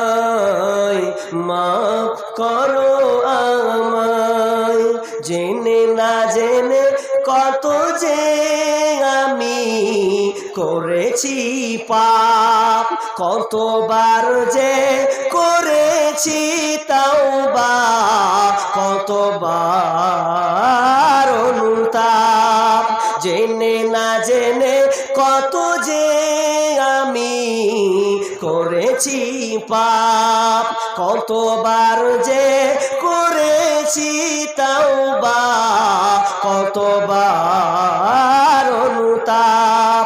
দুদিনে আবার সব ভুলে গিয়ে, দুদিনে আবার সব ভুলে গিয়ে মজে গেছি দুনিয়ায়, মাফ করো আমায়, মাফ করো আমায়। পৃথিবী না জানুক আমি তো জানি, আমি কি পাপ করেছি হায়, আমার পাপের করলে বিচার, বাঁচার আমার নাই উপায়, দয়াময় তুমি মাফ করো আমায়, মাফ করো আমায়, মাফ করো আমায়। অনুশোচনা করুন, পাপ করেছেন, পৃথিবীর কাউকে বলা লাগবে না, কোনো দরবার যাওয়া লাগবে না। পাপ করেছেন, পরিবর্তন করুন, নিজের নফসকে কন্ট্রোল করুন, আল্লাহর ভয়ে কাঁদুন, রাত্রিতে উঠুন, 2 রাকাত তাহাজ্জুদ সালাত, রাতের সালাত পড়ুন, মাসনা মাসনা যত রাকাত, তবে আপনি 2 রাকাত পড়ে একটু বসে গিয়ে হাত তুলে আল্লাহকে বলুন, আল্লাহ আপনাকে মাফ করে দেবেন। যতই আপনার পাপ থাক, পরিবর্তন হওয়ার চেষ্টা করুন। আমি পাপগুলোকে গুছিয়ে দিছি, 2টা পাপ। 3 নাম্বার পাপ, যদি সমাজে যাকাত থাকে, যাকাত দেওয়ার উপযুক্ত আপনি হয়েছেন, যাকাত দেওয়ার উপযুক্ত হওয়ার পরে যদি আপনি যাকাত আদায় না করেন, তাহলে আল্লাহ তাআলা কি করবেন? বৃষ্টি বন্ধ করে দিবেন। এর আগে সমাজে দেখেছি 2000 করোনার পরেও মারাত্মক একটা ভাইরাস ছড়েছিল, তার নাম হচ্ছে পাট পুড়ে ছারখার হয়ে যাওয়া। আপনাদের এদিকে হয়নি? আমাদের মুর্শিদাবাদে পাট সাই করে প্রত্যেকটা মাঠে পুড়ে ছারখার হয়ে গেছে। তার মূল কারণ পাট হয়েছে, ইনকাম হয়েছে, টাকা হয়েছে, মানুষ যাকাত বের করে না। যাকাত যখন বের করবে না, কোনো হাদিসে আছে জরিমানা মনে করছে মানুষ যাকাতকে, কিন্তু না, যাকাত দিলেন, বাঁচার চেষ্টা করলেন, পবিত্রতা হলেন। কিন্তু যাকাত যখন দিবে না, তখন আসমান থেকে বৃষ্টি বর্ষণ বন্ধ হয়ে যাবে, বৃষ্টি হবে না। নাম্বার 4 নম্বর, যখন আল্লাহর প্রতিশ্রুতিকে যখন ভঙ্গ করবে, তখন আল্লাহ সুবহানাহু ওয়া তাআলা এমন একটা আপনার নেতা সমাজে চাপিয়ে দেবেন যে ওই নেতারা মুসলমানদের জায়গাকে দখল করে নেবে। এটা চলছে কি চলছে না? চলছে। 4 নম্বর আযাব, যখন আল্লাহ এবং আল্লাহ রাসূলের প্রতিশ্রুতি ভঙ্গ করবে, তখন মালিকানা, আপনি যে জমির মালিক, এই জায়গা পর্যন্ত বেঈমানেরা, নেতারা এসে আপনার জায়গাকে আত্মসাৎ করবে। এটা চলছে। 5 বছর পর দেখবেন আরো কি উল্টাপাল্টা হবে, একটা করে ধরবে, আপনি আর দাবি করতে পারবেন না। এমন এমন জায়গা আছে, আমি শুনছিলাম, অনেক বুদ্ধিজীবীর সঙ্গে বসি, আলাপ আলোচনা করি, একটা জায়গার নাম বললো, জায়গাটার নাম কি জানো, যেটা এখন বর্তমানে ইউটিউব, ফেসবুক, সোশ্যাল মিডিয়াতে খুব চলছে, কি জানো জায়গাটার নাম, যেখানে মেয়েদেরকে ধর্ষণ করা হচ্ছে খুব বেশি এখন বর্তমানে। তো ওই জায়গাতে একটা রিপোর্ট পেলাম যে বাকি জায়গাতে মুসলমান আছে, ওখানে মুসলমানেরা নিজের জমি, এরপরে ওরা চাষ করতে পায় না, নিজের জমি বাড়ি করতে পারছে না, বলছে বাড়ি করতে পাবি না। এটা থাকে এইভাবে। আর একটা বছর একবার পানি আসে, পানি এসে বন্যা লেগে যায়, তখন যে পাইছে দখল করে লাই, নিজের নামে দলিল লিখা আছে যে এটা 7 দামের জমি, এরপরে বলছে এই তুই কোনো কাজ করতে পাবি না। এটা বাইরে চলছে অনেক জায়গাতে। তো মুর্শিদাবাদ মালদাতে ঢুকবে না এর কোনো মানে নাই। মানুষ যদি বেলাইন হয়ে যাও, আল্লাহ বলছেন ওই কম ওই জাতিকে প্রণ করে দেব, তোমার জমিকে আত্মসাৎ করবে, তোমার এটা করা ছাড়া কিচ্ছু নয়, তুমি খালি এমন করে বসে থাকবা, কিছু করার উপায় থাকবে না। 5 নম্বর, বিশ্বনবী বলছেন যখন মানুষ যখন পরিবারটাকে কোরআন আর অনুযায়ী যদি বাস্তবায়ন না করে, যদি না চালায়, যদি পরিবারটাকে সমাজটাকে কোরআন অনুযায়ী যদি না চালায়, বিশ্বনবী বলছেন তাদের বাড়িতে আমি গৃহযুদ্ধ লাগিয়ে দেব। শান্তি পাবি না। স্ত্রী কবে লেরের বেটা হঠাৎ থেকে ভাল লাগে না তোর মুখ দেখতে, ও কবে তুই হ্যাঁ তোর বাপের বাড়ি তোর মুখ দেখতে জি করে না, এমন ভাবে লাগিয়ে দিবে। শ্বশুর শাশুড়ি, স্বামী স্ত্রী, বেটা মা বেটা বাপ বেটা, এমন ভাবে লাগিয়ে দিবে সমাজে। এগুলো কেন? এগুলো সব আল্লাহর আযাব, এগুলো সব আল্লাহর আযাব। আল্লাহ বলছে আমার আইন মানবি না, আমার আইনকে তোরা বিযুক্তিক মানে করবি, লঙ্ঘন করবি, আর আমি আল্লাহ বসে থাকবো কেন? তো চারটিখানি ব্যাপার, আমিও তোদের সংসারে স্বামী স্ত্রীতে বেটা বেটিতে ভাই বোনে এমন ভাবে দ্বন্দ্ব লাগিয়ে দিব, থাক কেমন করে সুখে বাস করিস। টাকা থাকলেও আপনি শান্তি পাবে না। তাহলে কটা হলো? 5টা হয়ে গেছে অলরেডি, তাই তো? তাহলে এগুলো থেকে আপনাকে আমাকে বাঁচার চেষ্টা করতে হবে। সর্বশেষ, যেহেতু 1টা পর্যন্ত টাইম বলেছেন, কালেকশন তো হয়েছে, কিছু হয়তো আমার হাত থেকে নেবেন, তাই তো? লোক আছে ভাই, আদায় করলে পালিয়ে যাবে, ঠিক আছে? বকায় না। দেখেন কথা হচ্ছে প্রতিদিন প্রোগ্রাম, মার্চ অবধি প্রতিদিন পেটে ব্যথা করছে, ডেট নিয়েছি আসতে হবে বলে, তবু কিছু করতে পারি না। এই জায়গাটা রিপ রিপ রিপ রিপ করে ব্যথা করছে, বেশি দিন বাঁচবো না বাপ। কদিন পরে খবর পেয়ে নেবেন ইউটিউবে যে মনে হয় শেষ। মমতাজুল যেমন আজকে লাইভ এসে বলছে আমাকে মাফ করবেন, অসুস্থ হয়ে গেছে, কি করবে? জালসার ডেট লিলি কাজ, অসুস্থ হয়ে গেছে বিশাল, এমন কন্ডিশন খারাপ বলার কথা নেই। সুদের ব্যাপারে তিনি বলতে বলছেন আমাকে, এটাও একটা ভাইরাস, যখন বলতে বলেন তখন বলে দিই একটু বলার। আমার এ ব্যাপারে ভালো বিস্তারিত ইউটিউবে আলোচনা আছে। সুদ, সুদ কত ভাইরাস জিনিস, সুদ কত খাতারনাক জিনিস। সুদ উঠান, নাইলে আপনার বিবিকে বেচতে হবে, আপনার 3 ঘর বাড়ি পর্যন্ত বিক্রি করতে হবে। আপনি মনে করছেন যে আমাকে কিছু টাকা দিবে আর আমি বাড়ি উঠাবো? ইম্পসিবল, সম্ভব নয়। এটা কোনোদিন রহমত নয়, এটা গজব আযাব, এতে নাজিল হবে।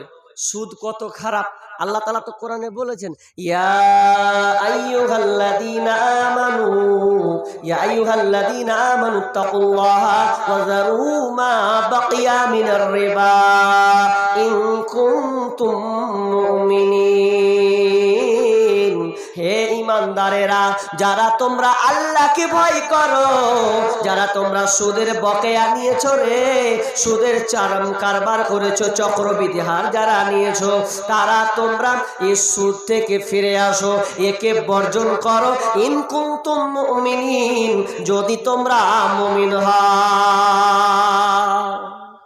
যদি তোমরা মুমিন হও তাহলে তোমরা সুদ বকিয়া বর্জন করো। যেমনই শোনা আব্বাসের মতন সাহাবী দৌড়ে এসে আল্লাহ রাসূলকে বলছেন ইয়া রাসূলুল্লাহ, শুনলাম নাকি যে সুদ না লেনদেন করা যাবে না? তো বলছেন ইয়া রাসূলুল্লাহ, আমি আব্বাস বলছি, আমি সুদের কারবার করি, আমি লেনদেন করি। কেন কেন? আমি কিছু সুদ দিই, কিছু টাকা দিই সুদের বিনিময়ে, যাতে ওরা থোড়া থোড়া করে আমাকে দেয়, কিন্তু এটা আল্লাহ হারাম করে দিয়েছেন। তো নবী গো, আমি আজ থেকে প্রতিজ্ঞাবদ্ধ হলাম, আজ থেকে সুদের কারবার করব না। আমি গরিবদেরকে যত টাকা দিয়েছি মূলধনটা পর্যন্ত আমি আব্বাস সব মাফ করে দিলাম। সুদ খুবই হারাম গো, কি করে বুঝায় আপনাকে? হাদিসটা এখন হঠাৎ মনে পড়ছে না, খুব খাতারনাক সুদের ব্যাপারে একটা হাদিস আছে। হাদিসটা একটু পরে খেয়াল আসবে ইনশাল্লাহ, দেখি তো হাদিসটা বলবো, মিডিলে মনে হয়ে যাবে ইনশাল্লাহ। তো কত সুদ, কত মারাত্মক জিনিস জানেন? কত মারাত্মক জিনিস, এত মারাত্মক ডেঞ্জারাস একটা উদাহরণ দিলে বুঝতে পারবেন। আপনার আরেকটা হাদিসে আছে যে কেউ যদি 1 টাকা সুদ খায় তাহলে তার মায়ের সঙ্গে 36 বার জিনা করার সম পরিমাণ পাপ। কত খাতারনাক। আচ্ছা, এই কথাটা আপনি বুঝলেন না, একটা ছোট্ট করে উদাহরণ দিই। উদাহরণটা কি? ধরে নেন একটা ছেলে বিবাহ করবে। এই ভালো করে শোনো, এইদিকে খুব নড়াচড়া হয়েছে, গুরুত্বপূর্ণ একটা কথা বলছি।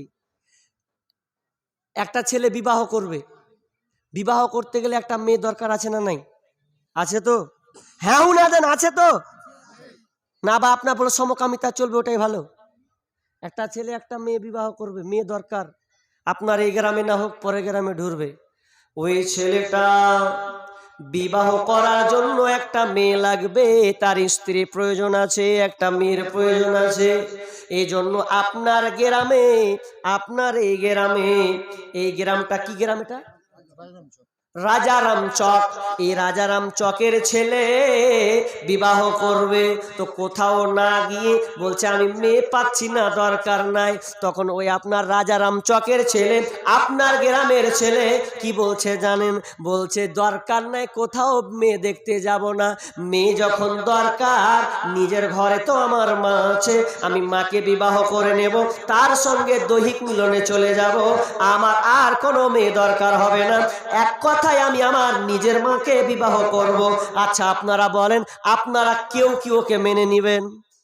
ছিছি করবেন, ছি ছি ছি, লম্পট বেঈমান, কত বড় কুলাঙ্গার তুই এই কাজ করতে পারলি, এটা কেউ মেনে নিতে পারবে না। ঠিক তেমনি ভাবে একটা মেয়ে যদি বলে যে আমি না না না না, আমি আর কোনো ছেলে দেখতে যাব না, আমি আমার নিজের বাড়িতেই একটা ছেলে দরকার, তো পৃথিবীর আর কোথাও ছেলে দেখতে গেলাম না, আমি আমার নিজের বাপকে বিয়ে করে নেব, আমার ঝামেলা মিটে যাবে। আচ্ছা এটা কত নোংরা, যেই শুনবে আর কত বেঈমান, হায়রে বদমাস মহিলা, নিজের বাপকে সে বিবাহ করেছে, এটা কত খারাপ, ছি ছি ছি ছি করছেন, এটা কেউ মেনে নিতে পারবে না। অথচ বিশ্বনবী বলছেন কেউ যদি 1 টাকা সুদ খায় তাহলে তার মায়ের সঙ্গে 36 বার জেনা করার সম পরিমাণ সে পাপ কাজ করলাম। এটা কেমন করে আবার মেনে নিচ্ছেন আপনি? যদি আপনি নিজের মাকে বিয়ে যদি খারাপ মনে করেন, একটা মেয়ে যদি বলে যে আমার নিজের বাপকে বিয়ে করবো, এটা ছি ছি কেমন করে করি, অথচ দেখেন তুলনা করছে জেনার সঙ্গে।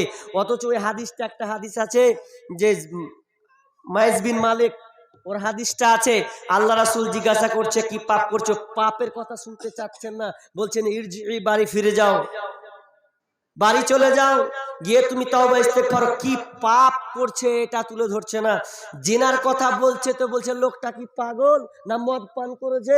মানে জেনা কত খারাপ জিনিস মুখে নিচ্ছেন না, আর এখানে সুদের ক্ষেত্রে ডাইরেক্ট নিয়ে নিচ্ছে যে কেউ যদি 1 টাকা সুদ খায় তাহলে তার মায়ের সঙ্গে 36 বার জেনা করার সমপরিমাণ পাপ করলো। তাহলে আপনি কি করে সুদ খাচ্ছেন? বন্ধন লোন, এই মা বোনরা আছে এখানে, বাপরে এর গেপের লিডার আছে, বুবু বুবু সুন্দরী বুবু, এর এক একটা লিডার আছে, গ্রামে একটা করে করে লিডার বনে দিয়েছে। বলছে বন্ধক লোন, বন্ধক লোন নয় ওটা, বউ বন্ধক লোন, বউ বন্ধক মানে বউকে বন্ধক দিয়ে দেওয়া, মানে ও হিজড়া বউকে দিয়ে দিলে যা তুই লেগা যে মনুষ্য করবে, এর নাম হচ্ছে বউ বন্ধক লোন। কে বলেছে বন্ধন লোন এটা গো? বউ বন্ধক লোন। আর এর আবার লিডার আছে বুবু সুন্দরী, যেগুলা বিউটি, ওরাকে লিডার রাখছে, খাতরা খাতরা চেহারা, ওরাকে 7টা করে গ্রুপ থাকছে, দিয়ে ওরা 6টা করা হচ্ছে, দিয়ে একটা দল হচ্ছে, দিয়ে একদম লোন তৈরি করছে, ওরা গ্রুপ করছে। চুপ, কথাটা বলতে দেয় না, আগে খারাপ করছে, কেমন করছে রে ভাই? তো কি হলো বলতে দেন আর ভাই, একটু বলছি তো, আসছি কি বলছি। তো যখন ও আসছে, তো আইসে তখন লিডার শিখিয়ে দিছে, কি শিখিয়ে দিছে জানেন? বলছে ধরো খালা বুবুরাকে ধরো, ধরে একটা দল তৈরি করো। তো মেয়েরা কত চালাক, যে লিডার থাকবে, যে লিডার থাকবে কিনা, মাশাআল্লাহ ইনশাআল্লাহ লম্বা করে করবে দোয়া, ঠিক আছে ইনশাআল্লাহ, শুকরিয়া, খুব খুশি হলাম। তো কি বললাম, তো এবার ওই বুবু আপনার কি করছে, চলে গেছে, তো একটা মেয়ে কল চাপছে এরকম করে ঠেসাং ঠেসাং, তো ওর কানে ভরা নেই, নিমে ডাল ভরে লিয়াছে, গরিবের মেয়ে কি করবে, স্বামীও ভাল লয়, মদ ঘোর স্বামী, ই কানে ঢাল ভরে লিয়াছে, কল টিপছে ফ্যাশন ফ্যাশন। আর ওই যে বুবু লিডার করে দিয়েছে ওকে সুন্দরী মহিলা, তখন ফটাম করে ওই আমার খালাকে দেখে লেহে, তখন খালাকে কাছে হ্যাঁ গে বুবু, কেমন ফের তুমি লোক জি, তোমার কানে ফেজে নিমে ডাল ভরা আছে, কানের কই? তখন তখন কইছে, বলছে হ্যাঁ আমার মরদটা পারে না, তো কুণ্ঠে থেকে দিবে, আমি নিমে ডাল ভরবো না, তার কি ভরবো, কুণ্ঠে কানের পাবো আমি? তখন বদমাস শয়তান তখন ওকে বুদ্ধি দিচ্ছে, এক কাজ করো, এটার কোনো যুগ হলো, তুমি সপ্তাহ সপ্তাহ 200 টাকা করে দিতে পারবে না? তখন ওই মেয়েটা কাছে পারবো না, আমি 1000 করে বেরিয়েও মানছি, ফের আমার মুরগিতে করে ডিম পারছে, 8টা 10টা করা হয়েছে, একটা ডিমের দাম 15 টাকা করে, তখন 200 টাকা দিতে পারবো না? পারবা? পারবে যখন দুখান জিনিস নিয়ে যাবা, কি নিয়ে যাবো? তো বলছে একখানা আধার কার্ড আর একখানটা জোনাক কার্ড নিয়ে যাবা। তখন খেপা পাগলি খেপি কিছু বুঝেনি, তখন ওর মরদটাকে বাড়ি এসে কয়েছে, হাজি কুণ্ঠে একটা বেলা আপিস হয়ে আছে, তো 5000 টাকা দিবে, আর হারা সপ্তাহ সপ্তাহ 200 টাকা করে দিব। তো ওই বুবুটা ফের দুখান জিনিস কয়ে যাবে, কি কয়েছে? বলছে একখান বেলা আধার কার্ড, একখান জোনাক কার্ড। তা আধার কার্ড জোনাক কার্ড মানে, আধার কার্ড মানে ছোট্ট খানটা দেখেছে ভালো করে, আর জোনাক খান মানে বড় খানটা। তো ওই 2 ঘন্টা লিয়ে বুঝছে লিয়ে, তাহলে এবার আপনার লিয়ে 5000 টাকা, 2 ঘন্টা জেরক্স কপি মেরে দিয়েছে, 5000 টাকা কি খুশি। আগে কল টিপ ছিল একটু ঢেকে, ভালো করে বুঝেন ও বুবু, কল টিপ ছিল কানটা ঢেকে যেতে দেখতে না ভাই, এজ ফেরু কল টিপে যে 5000 টাকা নিয়ে দিয়ে ওর কাপড় খানটাকে কানের বাহির দিকে করে দিয়েছে, কান দুলছে বানিয়ে, খালি এম করে টিপ চার করেছে, খালি একবার হাকে কহাতে কানের কুণ্ঠে পালি। তখন আমি কহবো দেখ কেমন করে লেছি আমি কানের, আদিব লীলা কানের পড়ে লিয়েছে। আর এরা ভাত রান্না পর্যন্ত ঠিক মতন করে না, টাইম হয়ে গেছে, সপ্তাহে একদিন উড়া গেলেও ভাত রানবে কি, বেটা কানছে কি, ওদিকে গুরুত্ব নাই। আর যেদিন কিস্তি দিতে যেছে, কি সাজন সাজছে ও আল্লাহ, বলার কথা নাই।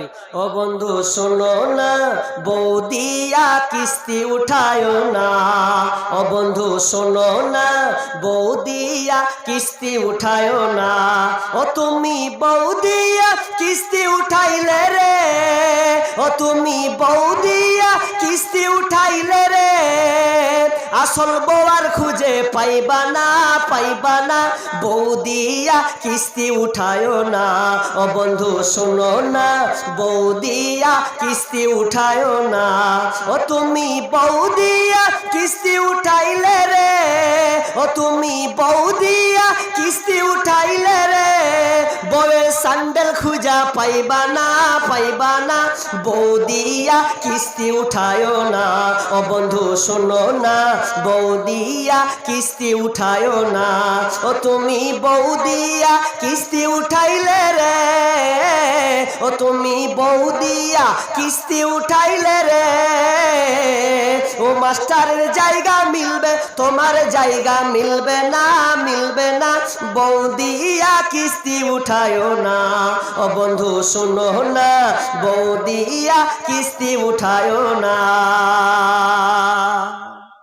সমাজে আজকে এই কিস্তির কারণে এত ভাইরাস, কত পত্রিকা পড়লাম, কত নিউজ শুনলাম, কিস্তি পরিশোধ করতে পারেনি, একজনকে দেখলাম গলায় দড়ি দিয়ে লটকে দিল, ঝামেলা শেষ।